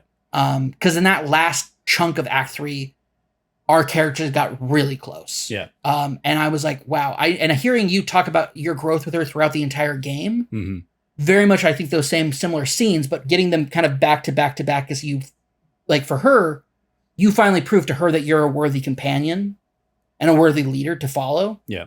And for my character, it was, you are seeing that the systems that you abided by were broken and you're breaking the chain of this misery for your people and you're going to free your people. And that's very cool. And so like, very cool, like kind of like duality around it and whatnot. So yeah. Awesome stuff. My ultimate play, like it pretty much played out the same way of we freed Orpheus became the Illithid, and I went ahead and killed him kind of at his command at the end and sent her off to go free her people. But then I did, just because I was curious, loaded up the final battle and basically did it all again. And at the last moment, as Orpheus is like preparing to destroy the Netherbrain, I turned on Orpheus, stabbed him, and killed him, and took the Netherbrain's power for myself. And I saw an article going around the other day that was basically like, the bad ending is pretty much just an afterthought. And it really is. Like, you do that, and you get like a cutscene of like all of your party members turning into like thralls with like glowy eyes kind of thing. You sit on a throne atop the Netherbrain, and the Netherbrain just kind of like hovers over Baldur's Gate, and you are going to fuck it all up. And that's pretty much it. It's like, that's not like compared to the other ending, the good ending, you get way more like closure and like final beats for characters that way. But yeah, it was just a funny like, well, let's see what happens if I make this choice at the last minute instead. But yeah, Lae'zel and both Lae'zel and Shadowheart, I really liked just their overall like, here's where they started to here's where they end. And they have like very similar stories in terms of like the truth of their history and their path kind of being shown to them, and them coming to terms with the lies that they've grown up with, kind of thing, and making their own choices moving forward. So I really like ultimately like how they both kind of turn out and how similar they both end up being in that regard, given their like initial animosity towards one another. I think is a fun parallel for those two characters. Where do you want to go next? Karlach, Will? Let's do Will. Yeah. Will is a really interesting character in that I used him a little bit, but I think he's another flavor of like your classic D&D romance option. For me, I just couldn't take him referring to himself as the Blade of the Frontier, like in the third person so often. The blade is at the ready. It's like, okay, Will, we get it. You're the Blade of the Frontier. It's the epitome of a guy who gives himself his own nickname. I still like his character a lot. I think his character is very fun. It's that kind of like realization that you made a bad deal with the devil.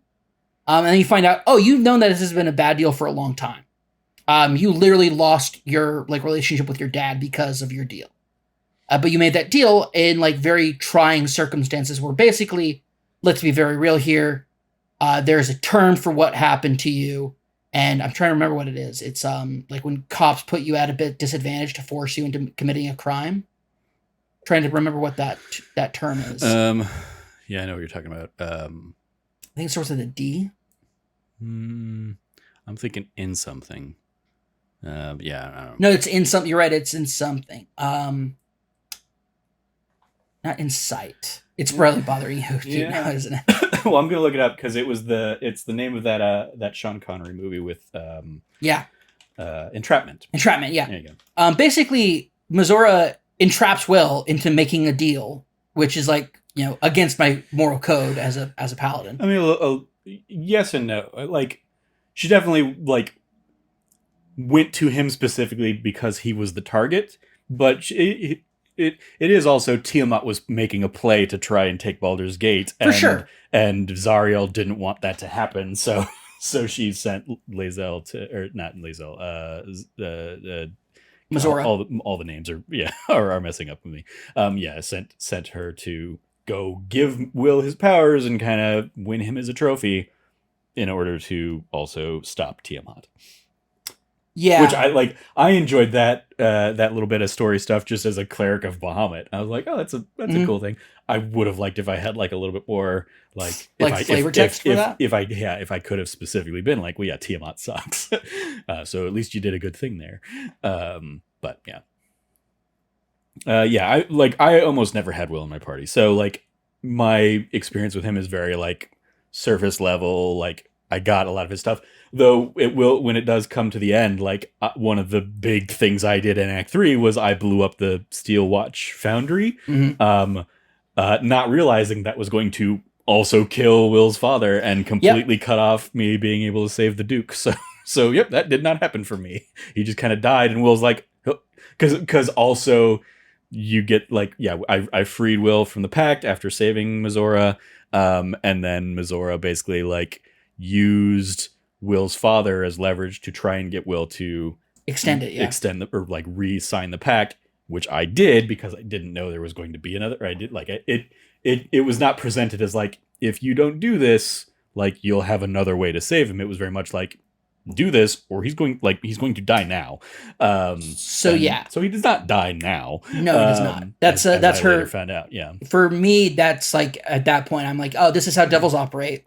They paint a false. They don't tell you that it's urgent. That it's happening right now, but they create a false sense of urgency. Yeah. Raphael does the same thing. It's a classic Devil's move. And so I didn't fall for it for 1 second. And I told Will, don't fall for it for 1 second. Like, we got this. Mhm. We're going to save your dad. Yeah. And so have you gotten to that point in your second playthrough to do the, okay. Not yet. So there's a whole submersible that you find, and then you take down to the Iron Throne, which is Gorlak's private prison for all of his people and whatnot. And I was down there to do a rescue mission for the gnomes. Mm-hmm. And while I was down there, I found Lord Ravengard, and I was like, "Oh, hey, Ravengard? I think that's right. Yeah, like Duke Ravengard. Duke Ravengard, yeah." And I found him, and I let him out, and then immediately he was stunned and then surrounded by a bunch of exploding spiders, courtesy of Mizora. But Gale was there, and I had Gale lightning bolt the fuck out of those spiders, murder them all in one turn. And so from there, Gale was just like, and so from there, it was just getting everybody out. I got everyone out, including the Illithid mage, who is part of the Explorer. I think, is it the Explorers Guild or whatever that is? The I don't know. Oh, because I did not do the submersible stuff. So yeah, but no, you meet him in the Underdark. He's there with the Hobgoblin. Oh, gotcha. That one. Or the Bugbear. Yeah. He's in there as well, and so you have to rescue him, or you are able to rescue him. Shadowheart rescued him, and then he did a teleport to get Shadowheart back to the ship. He dimension doored basically, which is great. Did that, and then got everyone out, and it was awesome. It was really, really cool. I think I only had like 8 turns or something to do it.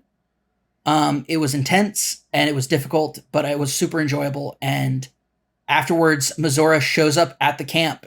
So basically, because the Duke now has a tadpole in him, I took the memories I saw of Will and his pact, like the circumstances of his pact, and I basically like sent them over to his dad. Mm-hmm. And his dad seeing that makes a real goes from being like you're not really my son to just being like, you, like, this is crazy. I can't believe you did all of this. Like you're a hero, and like nobody, like, all, it's awful, and it makes me feel bad as your dad. And Will's like, we'll have plenty of time. And then Mizora pops up and is like, hold on a fucking second. And I'm like Mizora, don't fuck around. And she goes, oh no, I'm just gonna stick around. I'm like, okay, got my eyes on you. And no, she doesn't like try to kill him. And eventually I talked to her. I was like, so what's your plan then? What, like, you're going to kill him now that you're in the camp? And he goes, oh no. She goes, at some point I will kill him, and there's nothing Will can do about it. When? Who's to say? Obviously it won't be while you're around. Mm-hmm. Speaking of the camp in Act 3, did you go to like the inn and basically like rent out the top room at the inn? No, I never did that. Yeah, like you can do that. Like it's the same building that has like the cellar with all the rats and stuff. Yeah. You go talk to like the bar. Basically, they're like, well, since like there's an army coming to town, nobody's really interested in staying here, so you can have the whole second floor if you want it. And that turns your camp and into that the second becomes floor? your camp for Act 3. Oh, that's so cool. No, I was in the... so you get beds instead of having to, stay in like the barn in the outskirts or whatever. Oh, so the barn in the outskirts, but when you're in town, if you don't have the inn, I guess, you have a back alley that you hole up in. Okay. It's like there's like an aqueduct and or it's like a canal. Like you hang out by this canal. That has that's so weird. That's so different than mine. We were camping out basically in an alley, and it was awesome. I thought it was one of the best parts of Act 3 is like the different areas that you can kind of set up your camp in. So there's the barn area on the outskirts, and then in the city you're like in this like alley, and it made you feel like, okay, we really are like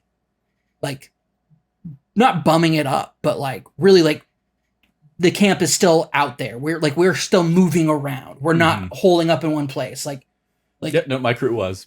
My crew's in there, and which makes it extra weird when Mizora just kind of like is like, I'm staying here now, because she did for me as well. Even though like she was still in the pact with Will, she was like, I'm going to stay around, and you can like flirt with her and you can romance her if you want. But I did not. But then Shadowheart and I were like already like securing our future, planning our farm. I think it might be a fun, how many kids we wanted. Fun Dark Urge romance option for me when I get to that point in Act 2 or 3. That's cool. Yeah, no, As it was like when she showed up the first time as the Dark Urge, when she showed up to like introduce herself and kind of introduce Will's pact and stuff like that. I very much did like the flirty responses with her and like, oh, who's this tasty thing? And she's like, oh, my like if only my cold dead heart weren't could be warm or something like that. I was like, oh. Banter with a devil, ha ha ha. But yeah, that was a fun little discovery of like just talking to the innkeep and just being like, yeah, do you want the second floor? Like nobody's using it. There was a murder in one of the rooms up there, so yeah, nobody like you're good if you want the second floor. And you just kind of get like a little kind of like a few rooms with actual beds and that your party kind of just hangs out in. So because I had killed unknowingly ended the opportunity to save Duke Ravengard, I did get prompted elsewhere of like, hey, with the Duke gone, there's no way to call upon the dragon savior of Baldur's Gate. Can you do it? And kind of introduced that little side quest thing. So we went down under Worm's Crossing or whatever. Yeah, Duke Ravengard gives it to you instead if he survives. Gotcha. And did that, and I was like, oh, that's cool. Like a cool little encounter. One of the couple times in this game you will fight a dragon. I completely forgot to use the dragon slaying arrows that I'd been buying over the course of the game in that fight. But yeah, had fun there. And then, so yeah, like ultimately for me, because like Will doesn't get to have that reconciliation with his father, following that dragon fight, he basically comes to terms with he's no longer the Blade of the Frontier. He is now the Blade of Avernus. That also happened with mine. Yeah, though. yeah, I imagine so.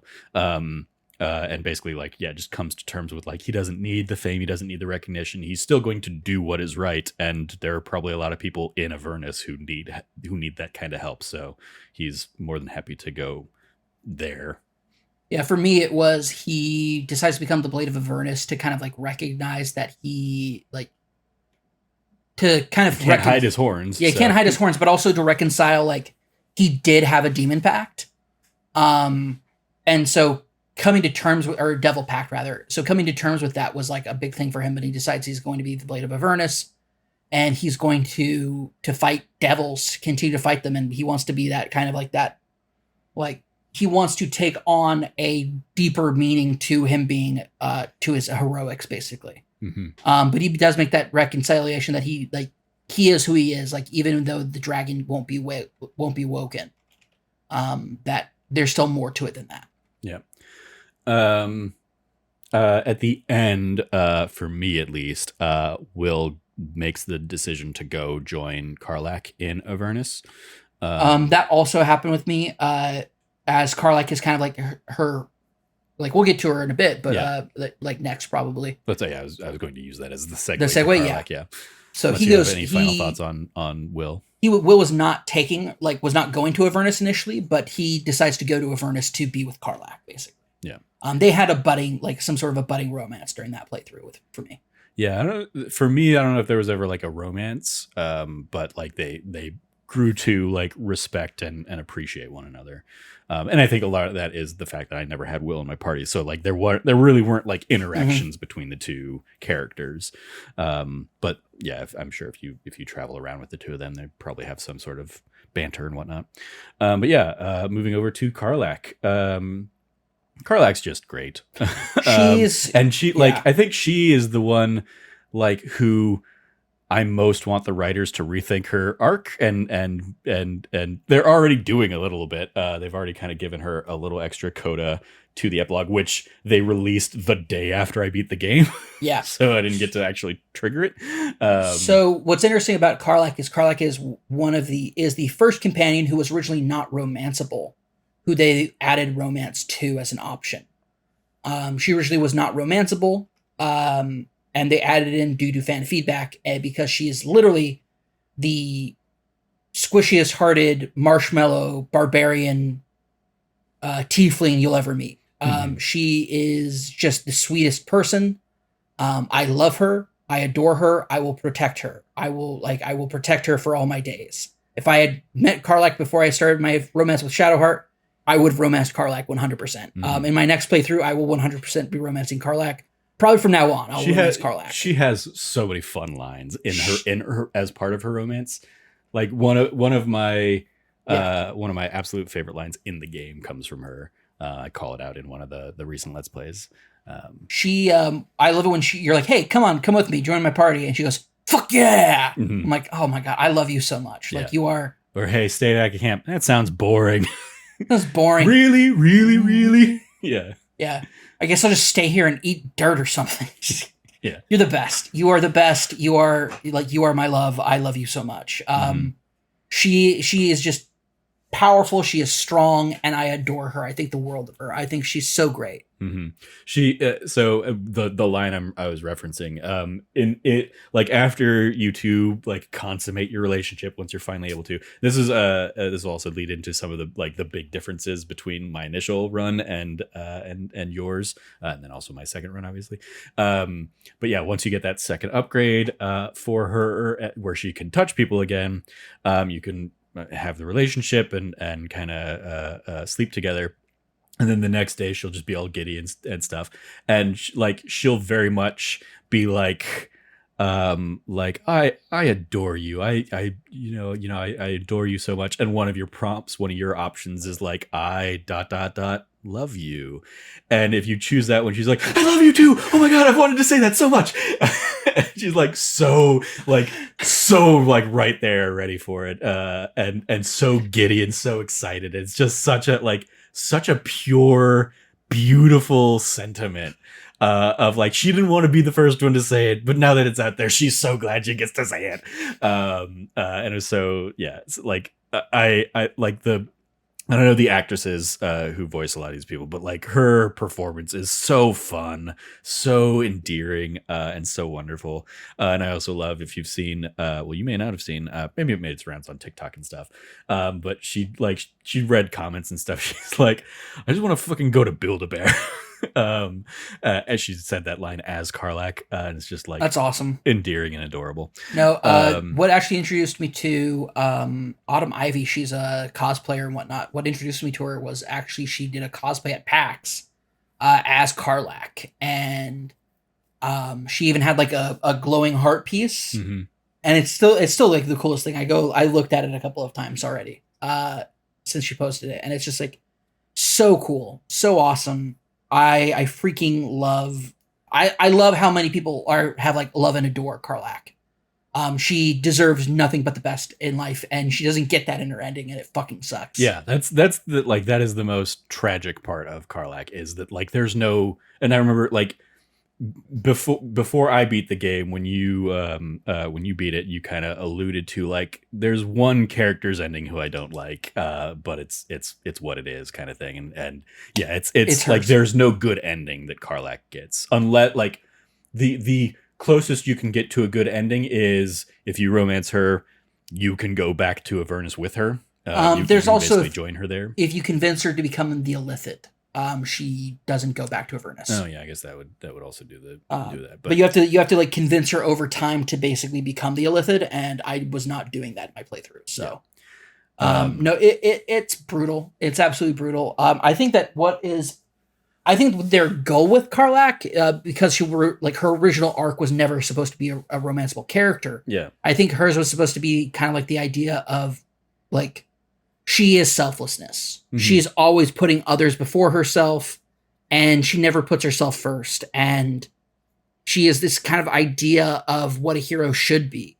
And her choosing to spend her last moments doing that rather than something else is, or like, trying to save herself, is so I think that's also part of her charm as a character, is that she's willing to die before going back to Avernus. But eventually when Will says like, I'm going, like, I will take you to Avernus myself. And like, I will keep you safe while you're there. And I won't leave you alone. And convincing her to go with Will, saving her, was important to me as like in my playthrough.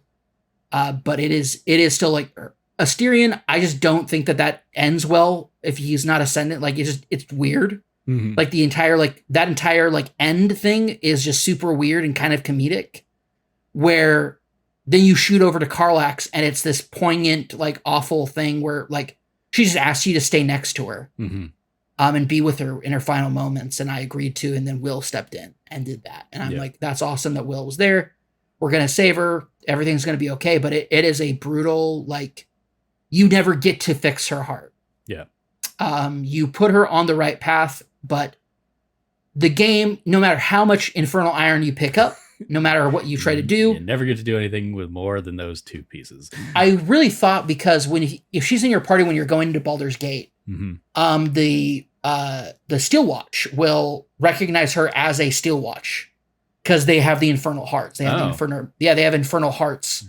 Like the Infernal Engine, like that, it powers the Steel Watch. Oh yeah, like blowing them up. I definitely looted all of them for Infernal Iron, hoping I could do something with it. I could not. No, and I think that's one of the biggest disappointments is that I thought that would like key into Karlak's story a little bit more, but instead she kind of goes into a full revenge plot, which is like tough, completely fair, and like worth it, and like she deserves it because of what happened. Especially when you find out like Gorlak always kind of still had like something of a moral compass until he makes that trade to sell Karlak off to Zariel. Yeah, and then he's off the deep end. And you also in the cemetery in Baldur's Gate, you can visit her parents. You can visit her parents' grave. Yep. Yeah. Did that. Like she is, they make her the most humanizable character. And so the fact that they do all that, knowing that there's no good ending for her is just like, it's brutal. That's just mean. It's mean. They know what they're doing. They knew what they were doing. And it is a beautifully tragic story. It is. And I love it very much, but it's very much, we won't go into the spoilers of it, but like, it's very much like my issue with the ending entirety of Final Fantasy 16. It's like that in a nutshell of like, I get why you made this choice, and it is a beautiful choice in and of itself, but it's not a choice I like. It's not the choice I want for this character. And so I'm angry about it because of how much you've made me love this character. I hate that you have done this to this character. Well, I think on top of that, also, it's like the ending of Final Fantasy 16 is not told well. There's that too, yeah. But we don't need to go back down that rabbit hole. If you listen to our Final Fantasy 16 Spoilercast to understand what we mean, like we spent a good chunk of time talking about that ending. I think this ending also has problems, but that's really more to do with like pacing and the way that it's all like cutting, scene cut. Yeah, for me, the like in the full Spoilercasty kind of thing, like I did not like the ending of Final Fantasy 16 is going to be what keeps that from being my game of the year. Baldur's Gate 3 is my game of the year at the moment because its ending does not drop the ball in the way that Final Fantasy 16's did. I agree. So I very much like it could have, and it could have been like, you know, as at a similar level of disappointing kind of like final taste in my mouth. And yeah, I definitely think it could be a better ending. And it's just, it feels very disjointed because of the way it's done. Now, granted, I will reiterate the way I reiterated it last time I talked about it.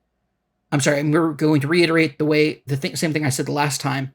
I get why. Mm-hmm. We're talking about extremely customizable ending. Yeah. That has like literally thousands of variables. I get it. Yeah.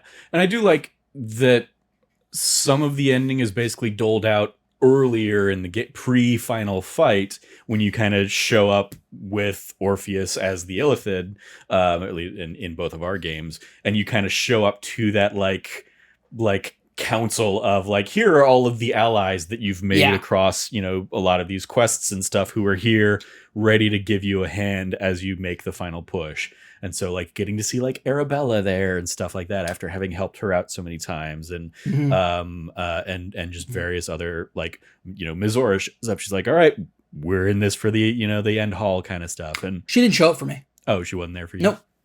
She was there in mind. She was one of my like summonable people at the end, as was like Kithrak Voss and stuff like that. So like I appreciated that you get like little Mhm. moments with a lot of those characters in that. Like even the fucking Strange Ox was there. Did you do any of the Strange Ox stuff No, over the I course found of the out about game? Strange Ox through TikTok. I did not ever encounter Strange Ox.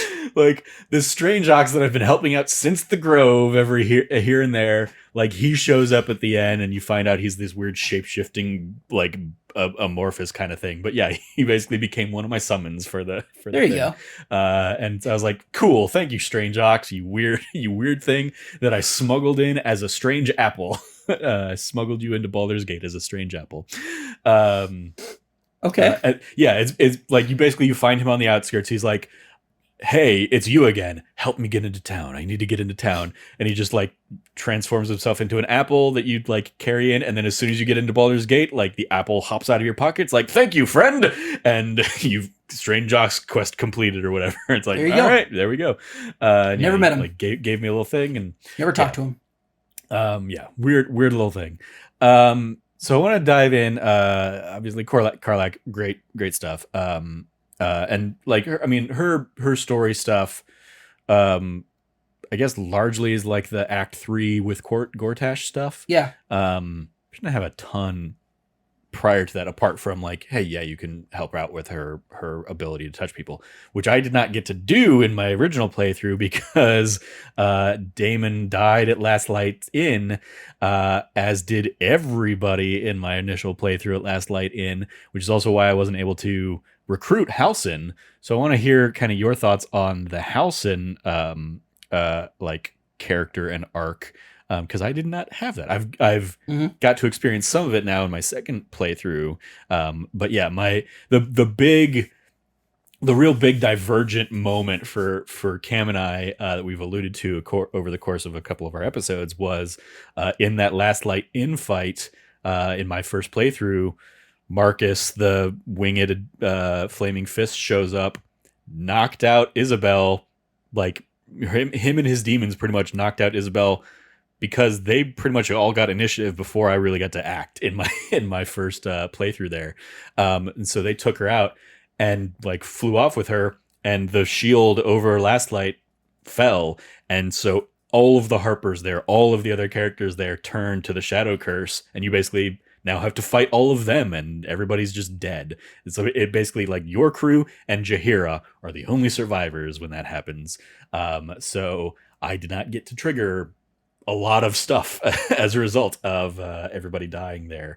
So my Act 2 and Act 3 were very different than I imagine my second playthrough's Act 2 and Act 3 will be. So yeah, tell me about Halsin, and what you thought of the character and what Yeah. his story stuff is, especially because I don't know what his story stuff is in Act 3 yet. So yeah, Halsum is a really cool character. He is Halsum is also he was not originally intended to be a party member, and two, he was meant to be like kind of like a companion for the camp, like a camp companion character that you could like counsel with. The way that he is through Act 1 and then through most of Act 2. Yeah. As a companion, he's pretty cool. He has a free change, like basically as a bonus action, he can change into his bear form. Yeah. So he doesn't take an action doing a wild shape, which is cool. Yeah, he is awesome in that regard. I will say I really enjoyed his his connection to the curse and like the spirit of that land, and like finding out that he's actually originally from that area, and that his first ever realization that he had druidic powers was when he found out from other people that the best friend he had growing up with was in fact the spirit of the land. So the little kid who is the spirit of the land, Thaniel is actually his childhood best friend. Yeah. And he realized as he was getting older, Thaniel was staying the same age. And that's when he kind of like discovered his druidic abilities, and that led him to join the circle. And he was there when the land fell to the curse. And it hit him especially hard because he's from there, but also two, he knows Thaniel's in pain. Something's wrong with Thaniel now because of the curse. Mm-hmm. And in order to break the curse, because even if you take out Ketheric Thorn, the curse remains. Yeah, in my first playthrough, Halsin stayed with my camp, basically in Act 2, but because we never did the Thaniel stuff, at the end of Act 2, he basically is like, I'm going to stay behind and try and heal this land Interesting. more. Okay. Yeah.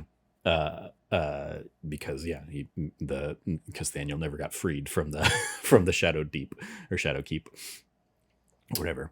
Because I've now done all that stuff in my second playthrough.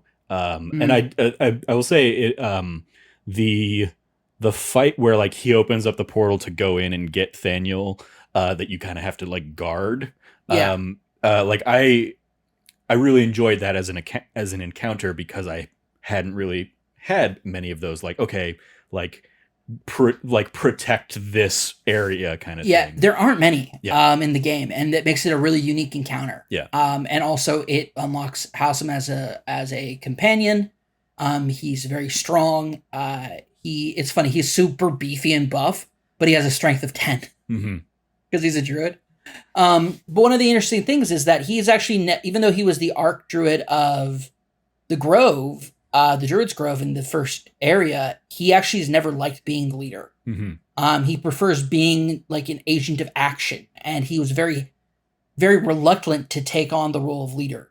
And so when you rescue him and you tell him, oh, by the way, yeah, this one gal is like really shitty, he goes, okay, cool. He contacts another Grove and has them send an Arc Druid to replace him. That way dealing with like basically preventing what's-her-name from taking control of the Grove. Yeah. Korga, I think. Yeah, also because you find Karga. out letters that she's actually part of the like a sect of druids that are wanting to like shut druid groves out off from the rest of the world. And she's actually been manipulated by Minthara and a few others in the Goblin camp. Didn't surprise me. Yeah, that was really cool thing to find out. But yeah, so he joins you, and then from there on out, he's pretty much a solid, just playable character. He doesn't have really anything in Act 3. Okay. He does have... So that pretty much was his questline stuff, is the Act 2 stuff? Yeah, he doesn't really have anything in Act 3, although he is a fun character to talk about, because you talk to him about the city, and he mentions he kind of gets a different perspective on Baldur's Gate as a city, and recognizing that even though a city's been built on top of this land, the land still has... Like, the land is still in charge. He mentions that, by the way, that, like, weeds and ivy and things grow over things, and he goes, there's a lot of parts of this city, the city itself is still, like, nature's still in control. Yeah, I look forward to... Like, he's one similar to, like, Jahira and Minsk that, like, come into the game so late in terms of, like, playable and joinable stuff that I just never really did anything with them because I was like, I've got my crew run around, and as it is, I don't mess with half of my crew. So you guys definitely aren't really gonna get, like, I'll do the quest that like it's directing me to do, but I'm not really running with you too deep. Yeah, I imagine that originally these aren't characters that are meant to be playable, and they're just meant to be kind of like your camp counselor. Yeah, I mean, especially since like Halsin and Jahira are basically the same thing of like, here's two druids. Okay, I definitely don't need two druids joining my party at the same time. Yeah, but also Halsem, like, they have different weapon sets and other things like that too. So Yeah, sure. they're very different, but at the same time, like, they're both druids. Yeah. And that said, I did so in my initial run, because everybody was dead, Jahira showed up at the Moonrise fight, like half health already, and didn't have any Harper backup, and because of like how I approached, I my first time through, I ended up like reloading a save and avoiding this incident from happening, but in my first go through, I came back in through the prison section of the tower. I had a big old fight in there, and then came up. And so I was on the complete opposite side of the keep from Jahira, where she was trying to basically like breach. And so like... So she died? She died. I could not get to her in time before they just killed her outright. I was like, well, that sucked. I gotta find a better way to do that. And so yeah, I reloaded save, did some more things in the area before kind of diving into that end games section, and then like joined her, and yeah, basically even without her Harpers was able to get her through, able to heal her up that time. But yeah, the second go around was way smoother when she had 13 other guys for backup or whatever. And I did enjoy her, like, I enjoyed meeting her, like, finding and meeting her little adoptive family in Baldur's Gate. Dude, that was so cool. That was one fun. of my favorite moments in the game. Is like, because I found out afterwards that like in Baldur's Gate 2, her husband dies. And so like it's a because you find out like you if you go down into her basement, Yeah. you find like the stuff that her husband left her. And it's really great to see that she continued like she doesn't let the fact that her husband died stop her from like having a family and building a family and in their home in Baldur's Gate. And she has like like mini Druid's Grove as her office, and Yeah. she has one of her kids is a druid, and so he takes care of the stuff. It's fun. It's just fun seeing our little adopted family and everybody kind of like having their own place in it, and then basically being like, "We love you. You're a bad mom, but we love you." Yeah, I had completely forgotten that like sending was a thing in this world because obviously you don't have like sending and message spells in the game. They call her out so but they hard call for her it. out like like you can send 25 words at a time. You Yep. know how many you sent? 7. And they have it. You can pick up a note that has it transcribed of like, you know what to do, be safe, or something like Yeah. whatever, like very much like I'm not coming back. You're on your own kind of thing. It was like, yeah, that what the hell, Jahira? That was terrible. She's like, mother I've goodness. raised them well enough that they should be fine on their own. It's like that's bad. That's bad Yeah. parenting. Yeah. But I liked that stuff. I liked kind of the quest to go find and free Minsk from, the weird little bit of control that kind of he was being exploited by. Did have to reload the fight so I didn't accidentally kill him. Because even though I turned on like non-lethal attacks, apparently Asterion getting stabby with a double stab, his second stab was lethal. There you go. So basically, he knocked him out with one, and then the second hit killed him. And I was like, damn it, didn't want to do that. So reload. But it also gave me a chance to kill one of the Zentirum, I think, who's in there, who will just like try and run for the door with the money, Yeah. and will flee. And I was like, I can get her before she gets to that ladder. Oh, I did And that. so, Yeah, I took her out. Yeah, I took her out hard. Took her out fast. I was like, you're not getting away with that money. yeah, So I gave the money back to the bank. yeah. Me too. And they give you little extra vault key to unlock. Yep. Although by that point, I'd already had Asterion like hop through stuff and unlock all the vaults anyway. Nice. But yeah, like again, both those characters. Oh, and I like Minsk's little hamster buddy. An endearing little bit. But yeah, they both came so late into the game that I was like, cool, nice to have you guys. You're just gonna stay at camp pretty much the whole time. So that was them. I look forward to eventually doing a a playthrough where I will basically abandon everybody else and be like, I'm siding with Minthara and the goblins. I've not yet done that, so we'll see how kind of the real evil playthrough goes when it eventually happens. Part of it is like figuring out what I'm gonna. I guess I'll probably try and do that as like a barbarian or something like that, so I can just be a damage sponge because I imagine I'm not going to have too many allies to help me out in that kind of case. But yeah, again, great characters all around. Trying to think, any like we touched on a lot of stuff around that as a result. You remind me. So you fought the Emperor. Where did you fight the Emperor? In the Netherbrain section. Okay, I didn't On the know. platform? Okay, Up there? Yeah, that's right. He flies in on a red dragon. You have to kill that thing too. Okay. Yeah, on the Netherbrain itself, though. Like the giant one, not in the portal. Right. Yeah. Yeah. Okay. Yeah, I remember we were initially talking about it, and I got this impression that you were fighting them somewhere else, but it was just Nope. that you had, because you had done a different thing with Gale's tower, the Lorican tower kind of Yes, thing. I You had a different like summon that you could cast. yeah, Roland, who's a one of the tieflings that if you don't lose everybody Yeah, in Last Light, he takes over Lorican's tower and then basically unleashes an ungodly amount of magic on any one area that you specify. yeah. And I used it directly on the Red Dragon and the Emperor and wiped their asses out Nice. in one go. It was sick as Yeah, hell. that was one in mine. Lorican, Roland basically was there as an apprentice. He still made it to Lorican's, but he very much sided with Lorican in that fight, and basically like so I had to fight Lorican, Roland, and a whole bunch of elementals to not let the Night Song die again. So yeah, that was one of our other differences.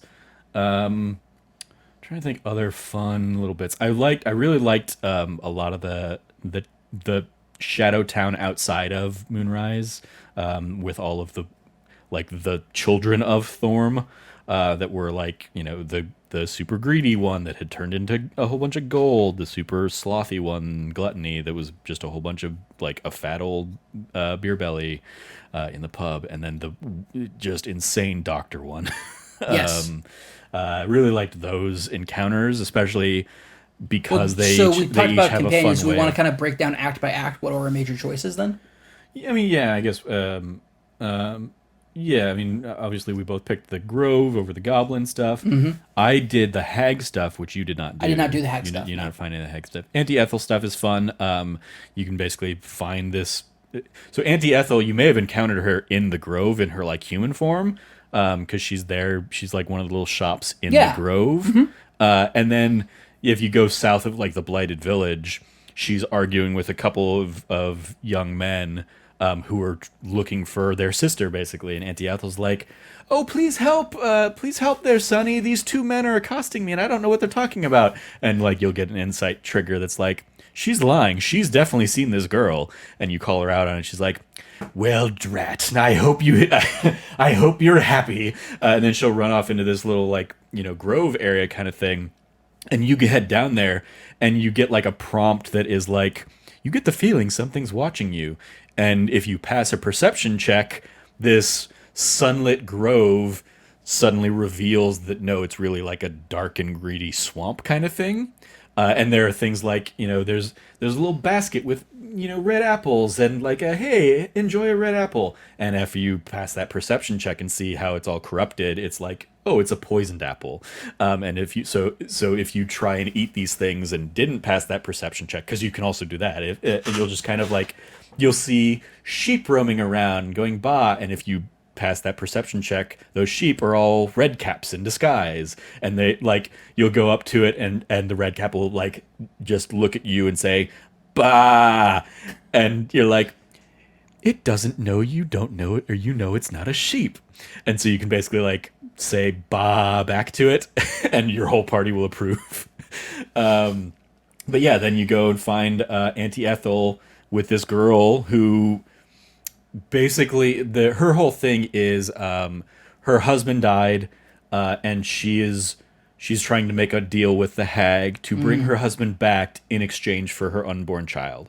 And basically the hag wants to take the child and raise it its own, and basically you can try and free the girl. And if you do, you free the girl.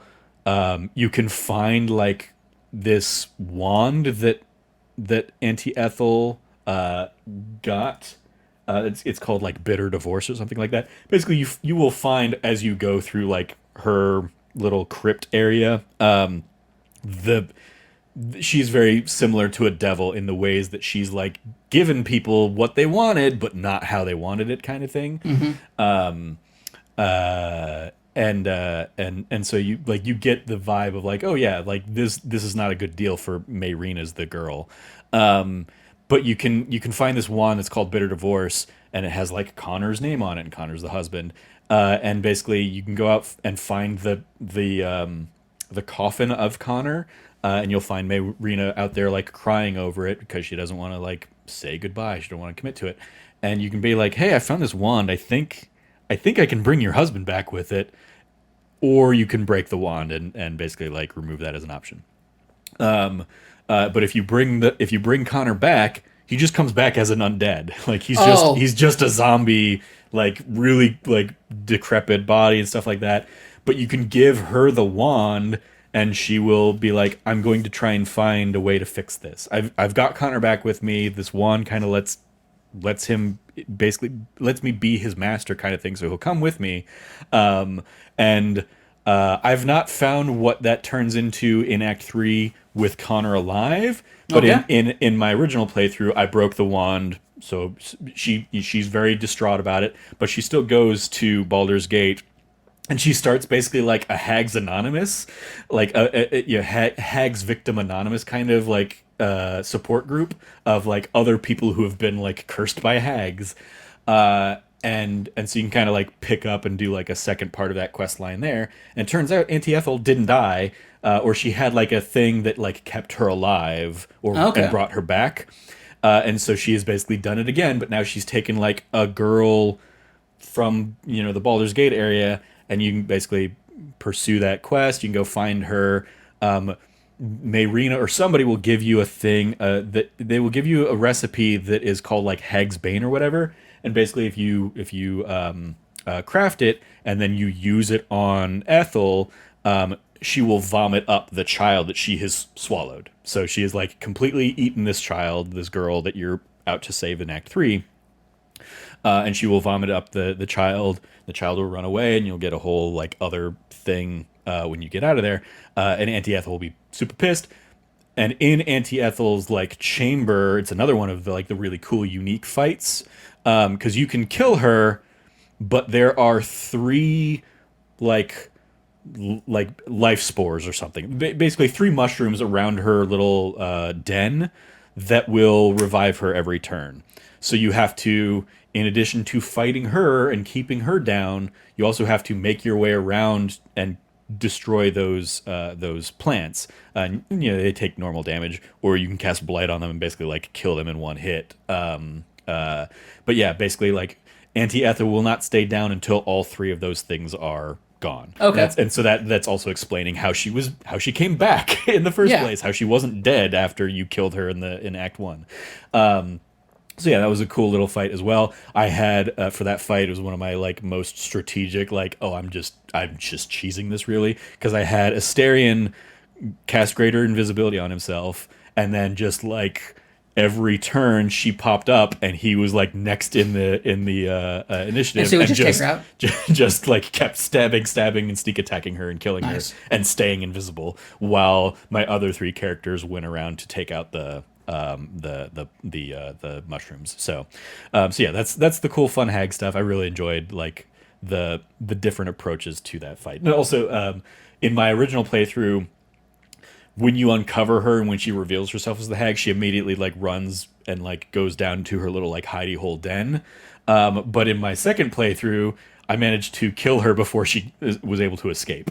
Okay. Like I basically killed her on her, like before her first turn was up, and it saved me a whole bunch of hassle going down, because she's got basically people thralled, that will like fight you on the way down, and it's another cool fight because they're under her spell. And so each turn, they start the turn by making a wisdom check, and if they succeed the wisdom check, they will not fight you, but they're still under her spell. I see. But Okay. if they fail the wisdom check, they're basically doing her doing, so they will attack you. So you can kill them obviously, but they are also not really under their own control. So you might get a bad feeling about killing them. Sure. But yeah, so that's a cool fight. There's a whole bunch of traps on the way down towards her as well, and she will also, when you get down there to save the girl, Mayrina will be like in a wooden cage, and like the first thing Ethel does is she lights it on fire. And so if you don't free Mayrina from that cage within the first couple turns, she will like Die. burn and Burn to die death, anyway. yeah. So you kind of have to factor that into your plans, and ultimately, like, there's like an orb you can do that will lower the cage, and she can basically run out, or the easier way to do it is just take a bottle of water that you've got from anything, or use, a create water spell or something like that, and just put the fire out. There you go. And save her that way, and then free her at your own leisure, kind of thing. But yeah, really cool. Like, probably one of my favorite side questy things, especially doing the bit in Act 3 where like it all kind of came full circle and stuff. Really cool stuff. So yeah, that was a big Act 1 thing. Did you also do what did you do with the inn that the goblins basically burnt down? Oh, I just came to it after they burned it down. Okay, but so when you came to it, there was like nobody to save or anything like that? No. Okay. There were Flaming Fist people there afterwards that were like doing the cleanup. But, Yeah. no, everybody else was dead by then. So everybody, like, whenever you get there, it's after the goblins have fought, so like the place is on fire. But Yeah. if you like in your first approach there, you might see some flaming fists basically like trying to break down one of the doors, and basically you can help them break down a door and save like a counselor, who will basically say they've got the Duke, they've taken the Duke to Moonrise Towers, and then you can find that counselor later at like Last Light Inn and stuff like that. There's also somebody caught in one of the rooms that's like, blazing inferno kind of thing, and you can, like, the thing I did the first time around was I tried to just open the door, and it was full backdraft of like it exploded on me and like set the whole room up into explosion, immediately killed that person. So the other way to do it is like you can go in through like an adjoining room, and there's like already like a gap there. You can just kind of hammer the like spare wood. I had Karlak go in because she's already fire resistant, pick up a beam off this guy, free him. He goes in. He's devastated because his like wife is already dead and burnt to a crisp. But you can find like a little dowry thing and give him a little bit of closure on like this fight that they had and stuff like that. But yeah, that's like a lot of that is just kind of setting up like, okay, the Duke was there, Yeah. and the goblins basically absconded with him off to the deep. What all did you do in the Underdark? The Underdark helped out the gnomes and the spore people, The Myconids. the Myconids, and then did the, what was it? It's the golem stuff, with the adamantine Forge. Yeah, adamantine forge, and did all of that, and then wiped out the absolute guy that was down there, Yeah. the drow. Near, yeah. Yeah, I pretty much did all of that as well. Knocked his ass into some lava. Did you ever remember? I don't remember. I don't think you did the spectator fight, right? Or you tried to do the spectator fight, it fucked you up, and then you just avoided it from then. Yeah, Didn't do it. I did that the first time I did it. I cleared it using. It was one of the few times I had Will in my party, and I had Will with like his Eldritch Blast had like a pushing ability to it, and I basically like used that to push the spectator off a cliff into a chasm and kill it there. It's one of the, if you kill the thing, some of the drow that like they unpetrify will engage with you and will talk to you after the fight, basically being Okay, like, cool. And one of them was like one of the people who was on the quest trying to find the forge, and he will basically be like, well, if nobody else has found the forge yet, that must mean the other two people that were trying to do it, like, I know where it is. One of them knew how to use it, and one of them knew, the protector that it had or something like that. But if they're both dead or never found it, I can go claim that glory for myself. But that means I don't need any other adventurers trying to do it, and so he'll basically immediately start a fight with you. Mm-hmm. But he has like a memory crystal that you can pick up off of him. And I talked to him after killing him. I did speak with Deadspell to him to get him to tell me how to activate the memory shard and find out where the forge was. So that's a cool little tidbit of a thing you can do kind of there. Also, him. There's a guy who's like gone mad and is fighting with some hook people, hook creatures or whatever they Yeah. are in the by the Susser bark tree. Mm-hmm. Those two, and then the body that's in the area that unlocks after you help the Myconids, the little treasure vault that they unlock for you. Each of those three characters have like a part of a staff that once you get all three together, you can like select it in your inventory and combine the three. Oh, I You didn't know get- that. You get a pretty nice, I think it's called like a frostburn staff or something like that. Basically, it's like a very rare purple quarterstaff. Gives you like Ray of Frost as a spell, and has some other cool little benefits. So it's like just a cool little like, okay, yeah, if you found those three items and put them all together, they connect and you just get a new weapon out of it.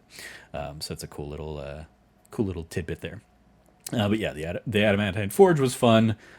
Like finding that you can use the hammer to just beat the crap out of that thing because it otherwise looks very daunting and scary. It was fun. Anything else there in Act 1? We already talked about a lot of the monastery Yeah. stuff and the crash. We kind of With all we've the talked a lot resistance about stuff. major decisions already throughout this. Yeah. So So yeah, I don't think I have any other. Nope, no major notes for Act 1. Notes. Act 2. The Bulette fight, I will say, Act 1. I had to definitely reload a whole bunch of saves on that one because that thing would like jump out, slam, and just send party members off cliffs.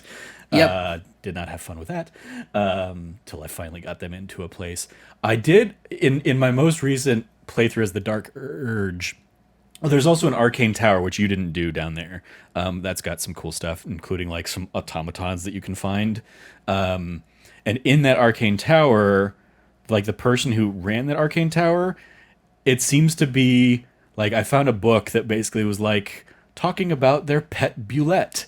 And so it seems that that the Bulette that you can fight down there was like, a pet that, is just now roaming free now that their master has, long since passed or something like that. So finding out just that little extra nugget. Also in the Underdark, I found in my most recent playthrough just a whole extra area where there's some fish people worshiping what they think is like the god of death. Yeah. But it's really a red cap in disguise, covered in blood, and they're all chanting Bo-al, Booaal, I think, instead of Baal. And one of the dialogue options you can be like is Baal is the god of death, not Bo-al. What are you talking about? But basically, in that it seems to be like, okay, I wonder what if you're a cleric of Kelemvor, what that option is then. yeah, I don't know. Because Baal's the god of murder. Not, I mean, yeah, I'm probably misquoting it, but it's basically like you can correct them that it's Baal, not Boal, is basically Fun. what the quote is. But yeah, you can. What I did was I convinced them to. I convinced them that, hey, that's just a red cap, that's not a god, and so all of these fish creatures started attacking him alongside me, and so it turned into like a 15-on-1 fight instead of a 4-on-15, 16 fight kind of thing. So that was a fun little that's a thing I found in my now third playthrough of this game that I had not seen in the first two go rounds. But yeah, Act 2, we already talked, obviously, like, the biggest difference between us was my last light in, just everyone being decimated in that first run-through. Any other Act 2 things you want to shout out or call out that we haven't already covered, discussed? I'm trying to think. Well, we didn't talk about the, because you didn't do it, but the woman in Moonrise Tower that's like, I want to see your vampire friend. Oh yeah, no, I did. I let her take my blood, but I never let her Yeah. see Asterion. Yeah, so that was another thing in the Asterion stuff of like, I was like, oh yeah, let me go get him, and like bringing him back, and him being like, no, I don't want to let her bite me, and me being like, I don't want to bite her, and me being like, I thought you would jump at this opportunity, and he's like, I am not, basically like turning it into very much like I'm not like a whore for money kind of thing. I'm not going to bite her just for this potion. But then later on, he like second guesses it. He's like, I should have just bit her. That potion could have really helped us. And ultimately I was like, no, man, like you didn't want to do it. You didn't feel comfortable with it. I'm not going to make you do a thing. Like, you have the freedom to choose now. That's the whole point of you're not, you're not bound to what Cazador or me or anybody else says. You get to make your own choices. And he was like, that was another one of those like conversations I got to have with him that was like, yeah, I'm here for you, man. I'm like, you make your choices. I'm going to back you up. I probably shouldn't always back you up, but that was one of the things I did. And then I don't know if you found her again in Baldur's Gate. I did, yeah. Her lab blew up. Her lab blows up because she's made your blood explodable. Yep. That was a cool little thing. How did you? I'm curious, like your order of operations in Act 2, because what I did originally was I went to Moonrise Towers, cleared out most of Moonrise Towers, and then I went up to originally I went up to fight Ketheric, not knowing that he was immortal and I wasn't going to be able to get around that. And so I had like a whole fight with him where like I'm doing no damage to him. Like, I guess I gotta flee. I guess I gotta figure out something that I didn't do here. So like I run away, and then went and did the Gauntlet of Shar stuff, and then came back and basically like was glad I had cleared out most of the place already, because when I came back, like I had already gone through and I already freed the prisoners and stuff like that, and taken out basically all of the guards in the prison area. And I'd already taken out like his second in command that was there. Cleared out a whole bunch of the guards that were like on the second floor and stuff like that. So when I came back after doing all the Gauntlet of Shar stuff, there weren't a ton of extra bodies that I needed to fight and kill. There were still some. Like I didn't come back to an empty thing and then just have to go up and kill Ketheric. But what was your kind of order of operations there? Did you do the Gauntlet stuff first and then go to? Yeah. Okay. I did that first. Well, so first I went to the tower, met Ketheric Thorn, kind of like infiltrated it as an absolute, and then from there went and did the gauntlet as way of like I went there as part of like you're supposed to go there to find Balthazar. Yeah. Because he hasn't come back yet. Yeah. So you go to find Balthazar, and during that entire when I met Balthazar, I was like, yeah, go do this. It's like, okay, cool.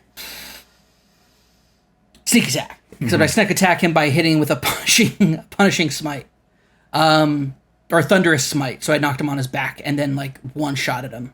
And then from there just took out his like zombies and golems and stuff. Oh yeah, that was another thing. Like all of Act 2 was basically me and Shadowheart as two clerics just running, like casting Spirit Guardians in the first turn and then just running around the map and killing everything around us. I also had the Light of Lathander, or the Blood of Lathander on me, so that was like blinding enemies, and I had a Sunbeam if I needed it. And that was definitely making a lot of Act 2's combat encounters pretty easy peasy. Just kind of clearing out all of those like shadow demons and stuff. Anything else Act 2 wise you want to jump on? Did you help out people in the colony underneath? Or did you just go straight to the Ketheric Thorn fight? Oh yeah, no, I helped out the prisoners. Mm-hmm. Yeah, I helped out the prisoners. I did not the first time. Yeah, I did in my second run now, but yeah, I did not find them the first time around. I was looking for Mole when I found them. Yeah. And I ended up like finding the like what's his name's friend and Zelithor or whatever. Yeah. Yeah. But I was looking for Mole. Yeah. And the only person I saved down there was Mizora. I did not know the others. Like, I just walked right through that area. Oh, gotcha. Oh, you meant that one. I thought you meant like the prisoners in the dungeons. Oh, yeah. No. I did save everyone down in the colony down there. Okay, yes. yeah. I did save everybody. Zelvor and a few others. Yes. Yeah. That was. I did not. I went right through that room on the way to Mizora, basically my first time around, and so it was only in the second playthrough. Where I was like, oh, this, because I definitely, like, people had mentioned like something happened with Zelithor, and people were like super pissed about him, and I was like, what happened there? And it was like, find Zelithor, and I just never did. And so like Act 3 came around, I was like, all right, I guess I never found him. Oh well. So it was finding him this time around, while also looking for Maul. And then being annoyed when like Maul's not there. It's like, she must have found another way out. I'm like, okay, thanks, game. Yep. for making me, worried I didn't save Maul. Yeah. And then, so a thing I did in my second playthrough. I don't know if you remember. There are like in the first in the prologue Illithid ship. You can find a couple like green, like basically brains. Like a couple green containers that have brains. There's a apparatus, a machine that turns out Gortash has created, that you can basically like plug those in and talk to, like you can basically you can get what that brain's information has. Yes. Hmm. At the end. So there's like the two that you pick up at the beginning, and there's like four or five down around in the in that area. Yes. I had a fun time just kind of like going. A lot of it's just like flavor stuff. I think one of them will give you like some like a perk and stuff, but most of it's just like here's information about extra backstory stuff. Yep. And extra just world building. It's like that's a neat little thing, especially because it was very much like a. I remember holding on to those two things from the beginning because they stood out as like that's a different thing. So the fact that I still had those, all that time later, was a cool little like, oh, I can do something with that. Neat. Trying to think. So yeah, I think then we get into Act 3, and this is definitely where like I did a lot in Act 3. I didn't do everything in Act 3, and I'm sure I will in my now second playthrough as I go into Act 3, maybe starting tomorrow even. Start to uncover a whole bunch of stuff there, but because yeah, we already talked about a lot of the big ones I had of like, okay, obviously we get our. Oh, did you do the Emperor backstory stuff? I did, yes, with Beyond with the dragon. Yeah, well, like even before that, in his like his knights his little of whatever. hideout. Yeah. Yeah, that was cool, and yeah, finding out that he was Baldur and the the founder of Baldur's Gate. It's like, oh, that's a neat like thing, I guess. And the way he betrayed his the bronze dragon that tried to save him, and then was like, I have to save you, and he said, not before I kill you. And it's like, wow, I just really can't trust you at all, man. Yeah. You have deliberately like hid, and your lies of omission are worse than your lies of commission. Yeah. And you've omitted the truth to me far too many times. Yeah. Gortash fight was fun. Lots of traps. Very fun, lots of traps. There's an achievement to do it without setting off any of his traps. I'm like, I don't know how you do that. Yeah.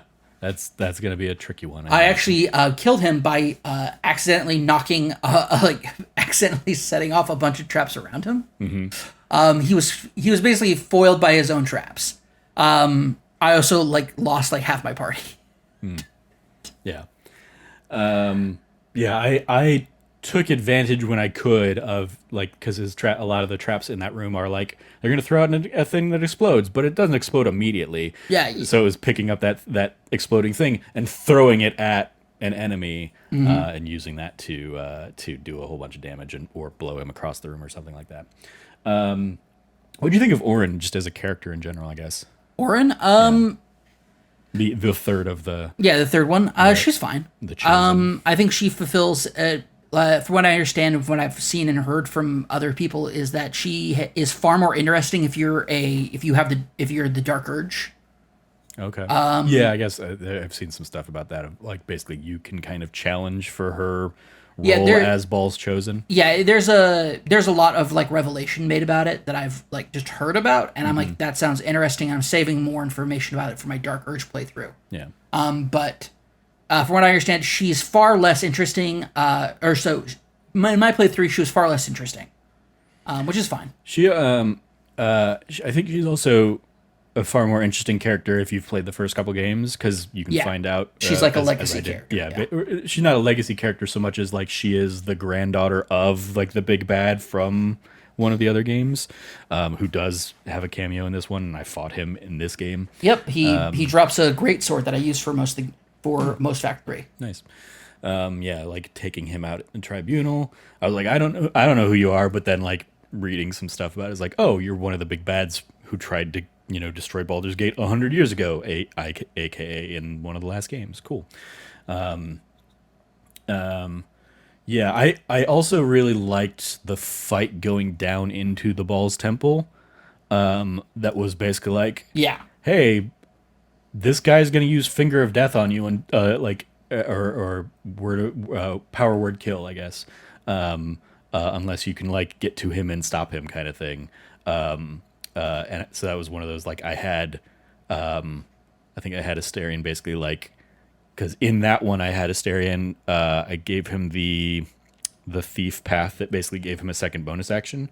So it was basically him cutting action dash, regular dash, just to like beeline it for the thing casting power word kill, and trying to like, and it I got fucked by like just bad controls, because I basically was going to push that guy off into oblivion. That was what I was going to try and do when I got up there, and I clicked the wrong button, I guess, and like just sneak attacked him instead. And I was like, fuck, because now I can't just push him, because now I don't have the bonus action to shove. So I was like, ah, damn it. And he, basically like Misty stepped away or something like that. Like well, he power word killed one of my characters, Shadowheart, I think. Misty stepped away, and then I basically had to turn into, okay, I've got to go revive Shadowheart, and I've got to get Asterion to go all the way back down and go stab this guy a few more times.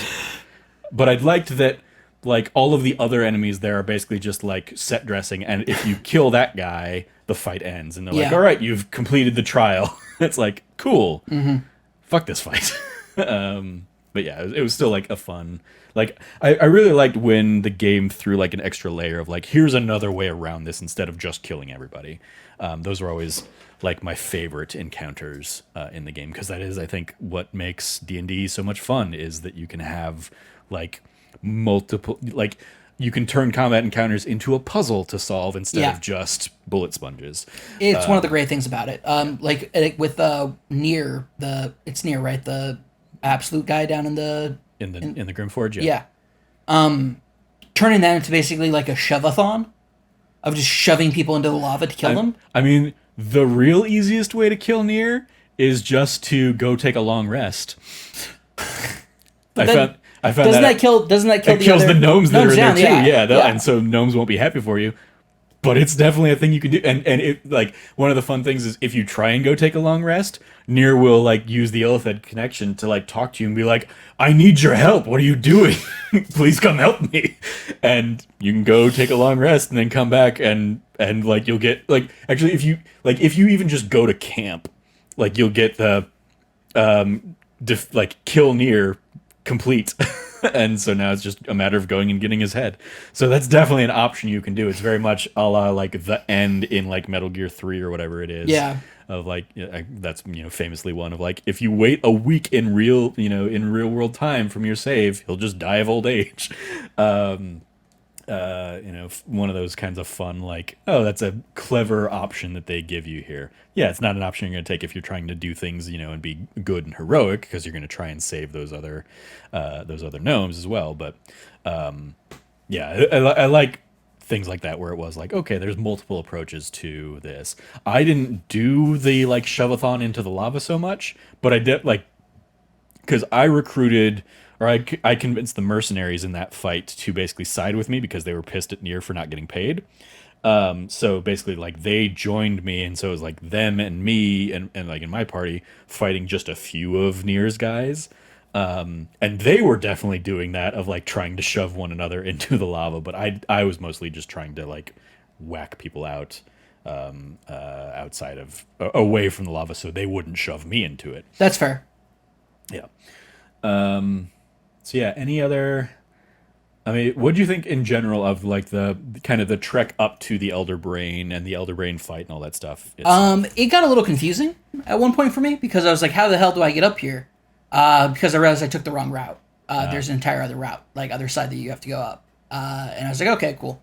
So I did that eventually. But the entire time there, like, the Nautiloid is like raining down death on me. Yeah. I love that, actually. I thought it was really cool. It made you need to like move around a lot. And use like space as much as possible. Yeah. And I just thought that was super cool. Also, a great way to eliminate all the things that are trying to chase you. Yep. Super fun way to do that too. Yep. It's great. Just let the Nautiloid destroy their own allies. Yeah. Yep. Yeah, that was a fun one. Especially like replaying it so I could get like the bad ending kind of thing, and really just being like, all right, I'm going to use all of the abilities that I got, because I was very stingent on using the summons and Yeah, the extra I stuff didn't that I use had. any of them until I got to the final fight, and I was like, cool. Let's go. Everybody come on out. Let's do this. Shout out to like the gnomes throwing Yeah. bombs. Shout out to the Lorcan Tower rolling, dropping down, killing or I actually don't think he killed the Red Dragon. I think Karlach had to finish up and kill the Red Dragon, but murdered the Emperor outright. Emperor was just done. And I loved that because I was like, fuck you, man. Yeah. You hid away this entire time. Go fuck yourself. Got in there. And actually died the first time I did Right, it yeah. because I was in there, and then the Nether Brain wipes like the floor in an area, and all my people were on it, and so they all dropped. I died. Yeah, yeah. I got my, like, I basically cleared out everybody before the nautiloid started dropping, like started attacking kind of thing, and got like everybody up there to that, and like took out the last of the illithids that were like up there just fucking me from afar kind of thing. Uh and so and it took me a second to realize, like, I was like, okay, we're here at the crown, what do we need to do? Oh, that's right, like the whole reason we've brought Orpheus here is he has the ability to open the crown or whatever. So I have him do that, and it's like, okay, this is going to take like a turn to do that. Yep. I'm like, cool, we've cleared out pretty much everybody here, so like I basically had my party up there and like crowding ready to go into the portal when it opened, and then I had like Mizora and like a few of the remaining like allies and stuff that were just going to be doing like the cleanup of like any new enemies that were going to be sprouting in from the nautiloid and stuff like that. So I was able to pretty much get everybody in pretty quickly. I couldn't get them necessarily into range to do some like heavy damage. I had people like shooting arrows at the brain kind of thing. But yeah, I saw pretty quickly like the nether brain basically being like, thing of like destruction or whatever. I was like, I saw like the platforms highlighted, and the name of whatever her ability was like, okay, I don't want to be on those platforms when whatever this is goes off. So I immediately started moving characters away and taking different routes, and like having them jump, take some fall damage if they were going to do it. I was like, I don't know how we're going to get out of here necessarily, but I'm going to worry about that after we've just destroyed this thing. And so I just basically started unloading all of like I had some like cloud kill scrolls saved up and just started like blasting off a whole bunch of stuff. I did find like, I was like, oh, I'll have like Mizora has disintegrate. I'm gonna have her go in there and use that. Mizora does not go into that portal. She will not join you in there. So it's like, well, okay, I guess you're staying outside then. But yeah, it was also like Mizora was the first and only time I got introduced to sorcery points as the mechanic in the game. I was like, oh, okay, yeah, they're yep, you can quicken spell and you can do all those other things. Good to know. There's an interesting introduction to it here at the end of the game if you haven't been playing as a sorcerer. But yeah, I really enjoyed that kind of the different layers of that final fight, both like the kind of the boss rush getting up to it. And then, yeah, basically right before the stock, I was telling you, I basically had everybody use those angelic reserve potions or whatever it is that, like, all right, you go to sleep for 2 turns, then you're treated as a full rest. So basically, like, I went into that final fight, everybody full fresh, everybody except Orpheus. I did not give Orpheus one of those potions, but he was fine. He was in his like illithid displacer beast form. Just kind of doing his thing, and so yeah, basically had a lot of fun doing that fight, that final fight, and going through all that stuff. I'm trying to think any other big Act 3 things. Oh, the circus stuff. Oh yeah. That was a fun, like, and that ends up kind of, at least for me, it ended up being the introduction to Orin and all of her doppelgangers that she was going to be fucking with. Me you too. with. Yeah, that was my introduction Yeah. to it as well. Did you do like the little love match thing with that ends up being her in disguise? Yes. Yeah, with the oh, it's like a druid kind of thing. And, Yeah. oh no, it's really Orin. It's really Orin, and then on top of that, also I found all the clown corpse pieces. Yeah. I did that as like a final thing. I found like half of them like naturally as I was going through the game, and I was like, okay, where are the rest of parts of Dribble? I want to go ahead and finish this off. And so I did I looked up a wiki to find out where the rest of them were. But yeah, that was like a morbid little thing. But I loved the character, the necromancer, like head of the circus. I was like, you're just a fun drag queen character. This is charming, especially Yep. after having watched Dungeons and Drag Queens recently on D20. Yeah. I did it. You did not. The genie that basically is like running a Nope. rigged game. Couldn't pass that perception check. So yeah, you if you pass the perception check, you basically get the hint that the ring on his beard is like shimmering, and so he's casting some sort of spell with it that is doing it. And basically, what it is it's like he's just using a mage hand spell. So you can pickpocket the ring from him, so he can't do that. Go try and win the thing. He gets mad at you because he knows you've cheated him from cheating, and then yeah, he sends you into like a little forest area with dinosaurs, little velociraptors rolling around.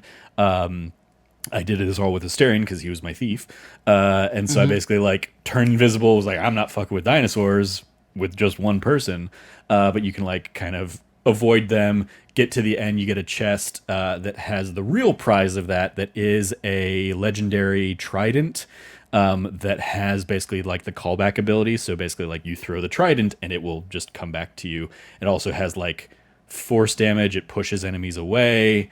So like it ends up being like a real good thing if you want to if you're fighting enemies near cliffs, you can throw that trident at them, shove them off in some direction, and then like especially because I gave it to like Lae'zel or Karlach, who had like 2 or 3 attacks at this point. So they were just like launching this trident out into and then getting it back and then launching it again, getting back. So yeah, it's fun. That was a fun little like side questy kind of thing. Probably my favorite little bit of that little circus stuff.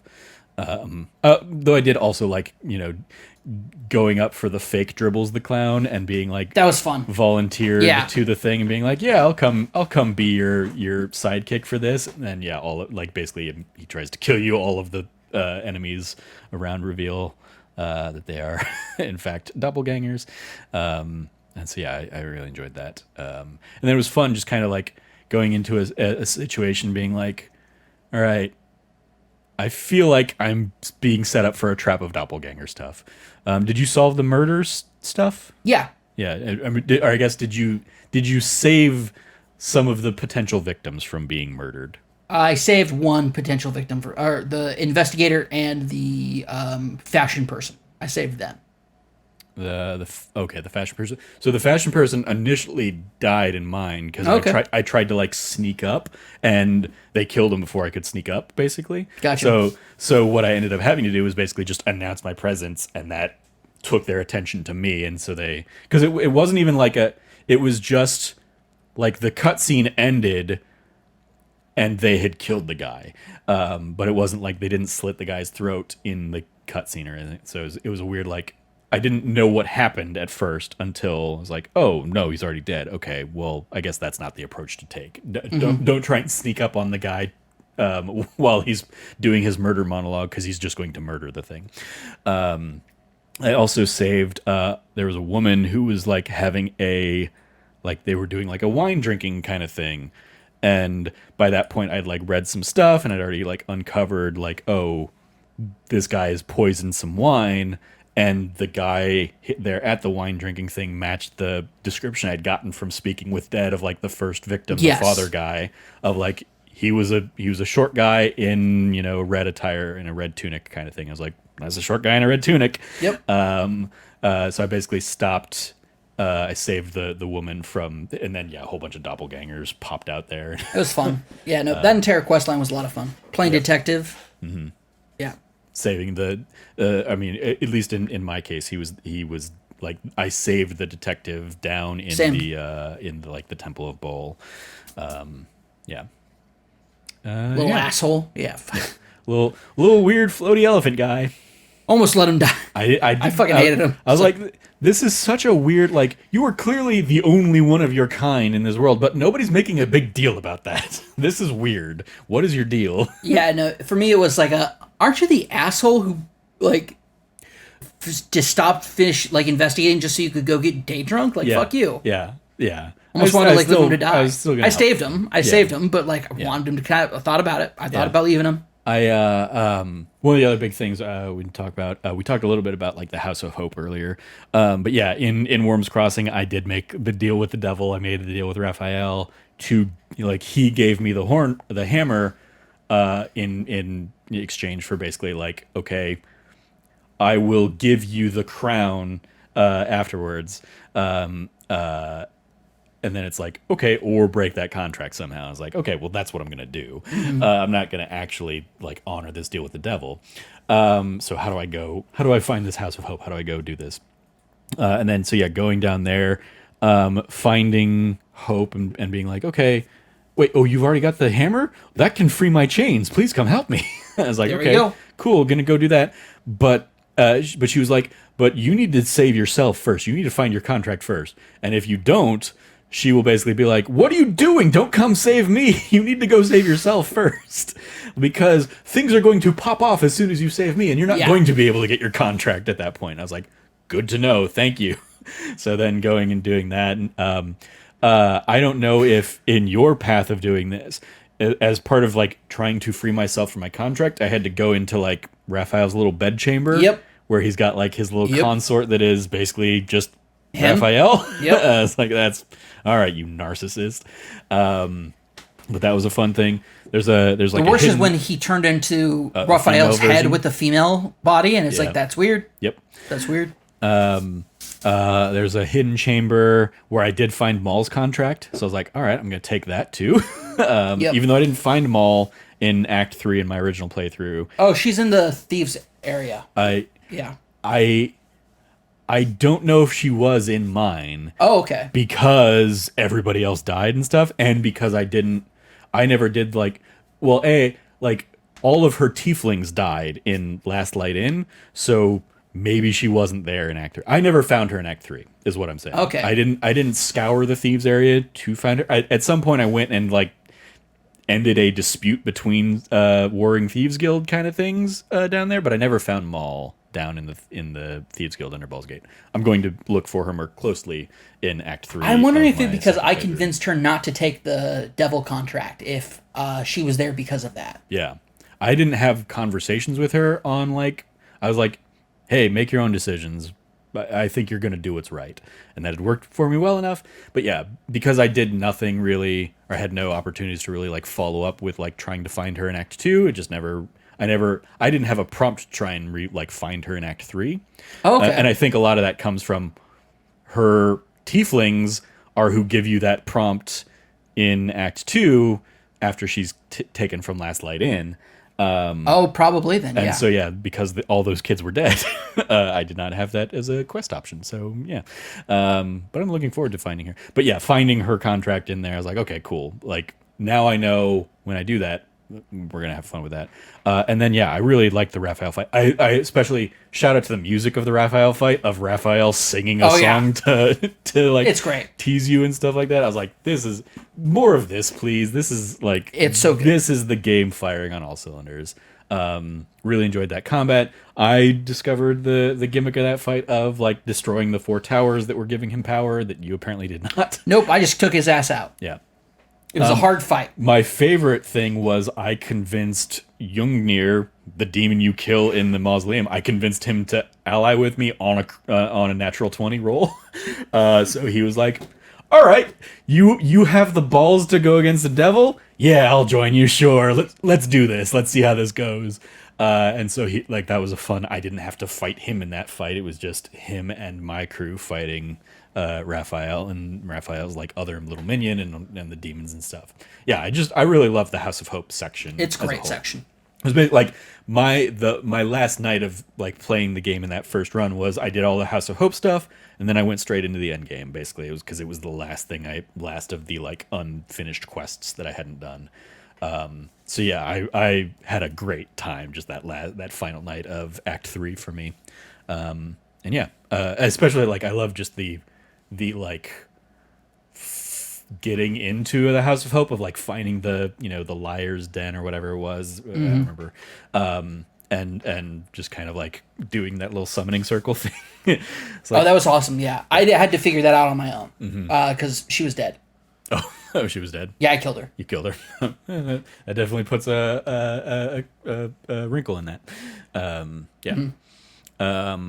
Because she said, "I have a secret." Da, da, da. I was like, "Okay," and I tried searching her house, and then that didn't. I didn't find anything. I just found like some stuff on it. I was like, "Okay," and I tried to pickpocket her, and then that caused a fight. So I had to kill her. Did you ever do this? I've gotten it to work like once or twice. Because normally if you do a speak with dead with somebody you kill, they're gonna be like, "Fuck you! I'm not giving you Yep. any answers." But you can disguise self, or you can use seeming. Oh, I didn't know that. And theoretically, basically, they don't know that you're the person that killed them. So yeah, they'll go ahead and help you out. So you can maybe kind of work around it that way and get answers. There are a few that will speak with you even if you're the one that killed them, kind of thing. Yeah. But yeah, I think by and large, it's like that's kind of a workaround. They usually tell you to fuck off. Yeah, or it'll be like the body does not respond. Yeah. Well, cool. I think that's it. I think it worked good. Yeah, we think we've definitely covered a lot of our 3 of hours, our yeah. Get 3 thoughts and a lot of spoilery things. Lots of fun. I've continued playing again multiple runs of this. I played a lot of this while you were at PAX on my second run, and very much had fun, kind of like learning from my mistakes of my first run. And then I'm really just enjoying, even in both the second and now third runs, continuing to find things that I didn't find in the previous runs of like, oh, here's a little side thing that I just didn't catch last time or something like that. So, and especially I know there's a ton of things I did not do in Baldur's Gate proper. So I'm looking forward to exploring more of that. So, yeah, my easy game of the year right now. We'll see if I make it around to Starfield, see if that like wins me over. It hasn't yet. I also still have Sea of Stars. Is like I need to get back to that one, have some fun with that. Yeah, I need to play through that. But yeah, I think I can very easily see like this holding the title just because this is very much scratching all of the itches I wanted to scratch and doing all of the things I wanted to do, and very much loving this game. So It's an easy top 3 for me at the very least. I still have to play Armored Core 6. I have to finish. It's playing Starfield, and then I need to get into Sea of Stars. But I don't think anything else really comes out this year that is a wrap up for me. what about Liza P? That seems like a your game. Did you like the demo? And I was all not of the it? biggest fan of the demo, and I'll be honest. After playing Inotria at PAX West here last week, Inotria does I think what Liza P is doing for a lot of it, but better in a weird way. Okay. We'll see when that game comes out how good and polished it actually ends up being. But Especially Liza P is going to be a Game Pass game, so you can. oh yeah, it is, isn't it? So yeah, I'll just probably hop in at some point. Yeah. I'll check it out. I was not as enthused as I thought I would be after playing the demo. I did not fall in love with the game in the demo. Yeah. Okay. So we'll see. Yeah, I think. I'm trying to think if there's anything else big here. Then Spider-Man 2 is going to be the other like. There you go. That's the other like big like. Oh yeah, that's going to be on my radar and a potential candidate. But like, it might be much like it was in 2018 of like Spider-Man could very well be an incredible game, but it's not doing all of the things that I really love about Baldur's Gate 3. So it might run into being another like also ran. Although it did end up being our like PlayStation game of all time kind of thing in our rankings. I think when Logan and I did that at some point, we ranked PlayStation exclusives. Yeah. I think we did. Yeah, I think You it guys was did that. PlayStation. Yeah. Basically, we took whatever Kind of Funny had done in their PS I Love You, and it ended up winning. I was like, you know what? Good for that game because they were the runner up in so many other things, but I think it ended up like winning a coin toss basically. But yeah, Shout out to Baldur's Gate 3. Ton of fun. I can't wait to continue exploring and discovering what this game has to offer.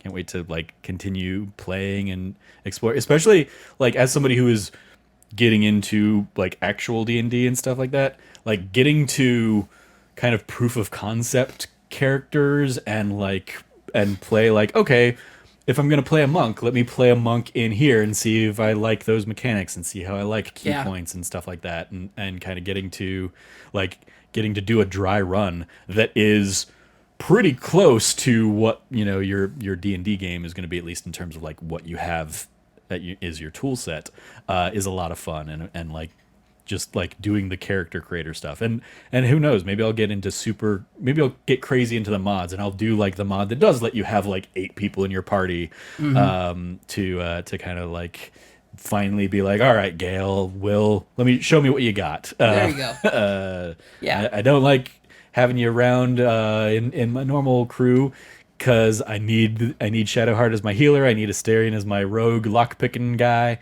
But let's see what you guys got. Also, the realization that I didn't really think about, but like you can get a bard in your party. Just get what the bard hireling.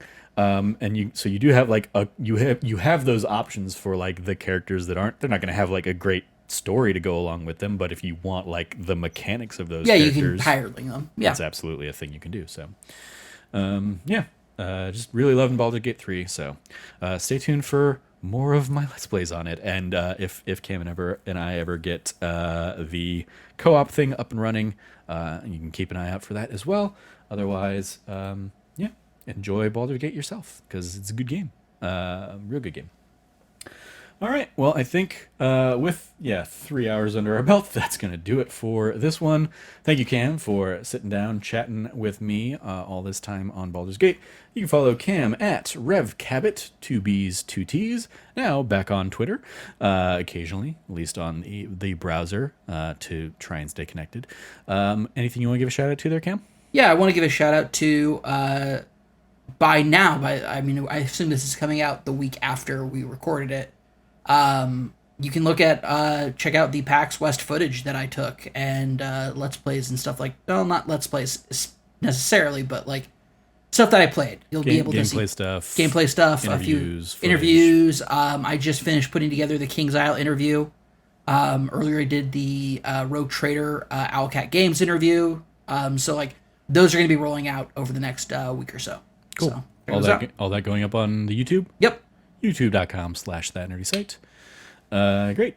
You can follow me at Trevor J. Starkey. In addition to that, go check out last week's episode. That was basically a big old rundown of all of the things that Cam checked out at PAX. And then, obviously we're recording this basically the day before that episode goes live.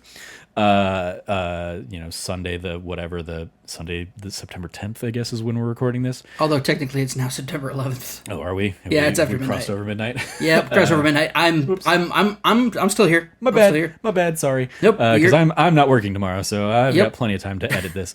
But go check out all of the whatever stuff Cameron is putting up on the site. Hopefully, it will be up by the time you are listening to this episode. Absolutely shout out to that, as well as, if you enjoyed our conversation, you can go catch out more of my second playthrough of the game through Tizen's Eyes on our Let's Play ongoing series, which I will be starting my time in Act 3 in our time tomorrow while Cameron is at work. But yes, I've recorded all the way up through Act 2 on that one. So go check out those things as they continue to roll out. Follow all of us over at That Nerdy Site, or go to thatnerdysite.com for all the latest from us. Once again, if you liked what you heard, please rate, review, like, subscribe, share the podcast with your friends, all that fun stuff. Thank you for listening. As always, stay nerdy and be good to each other.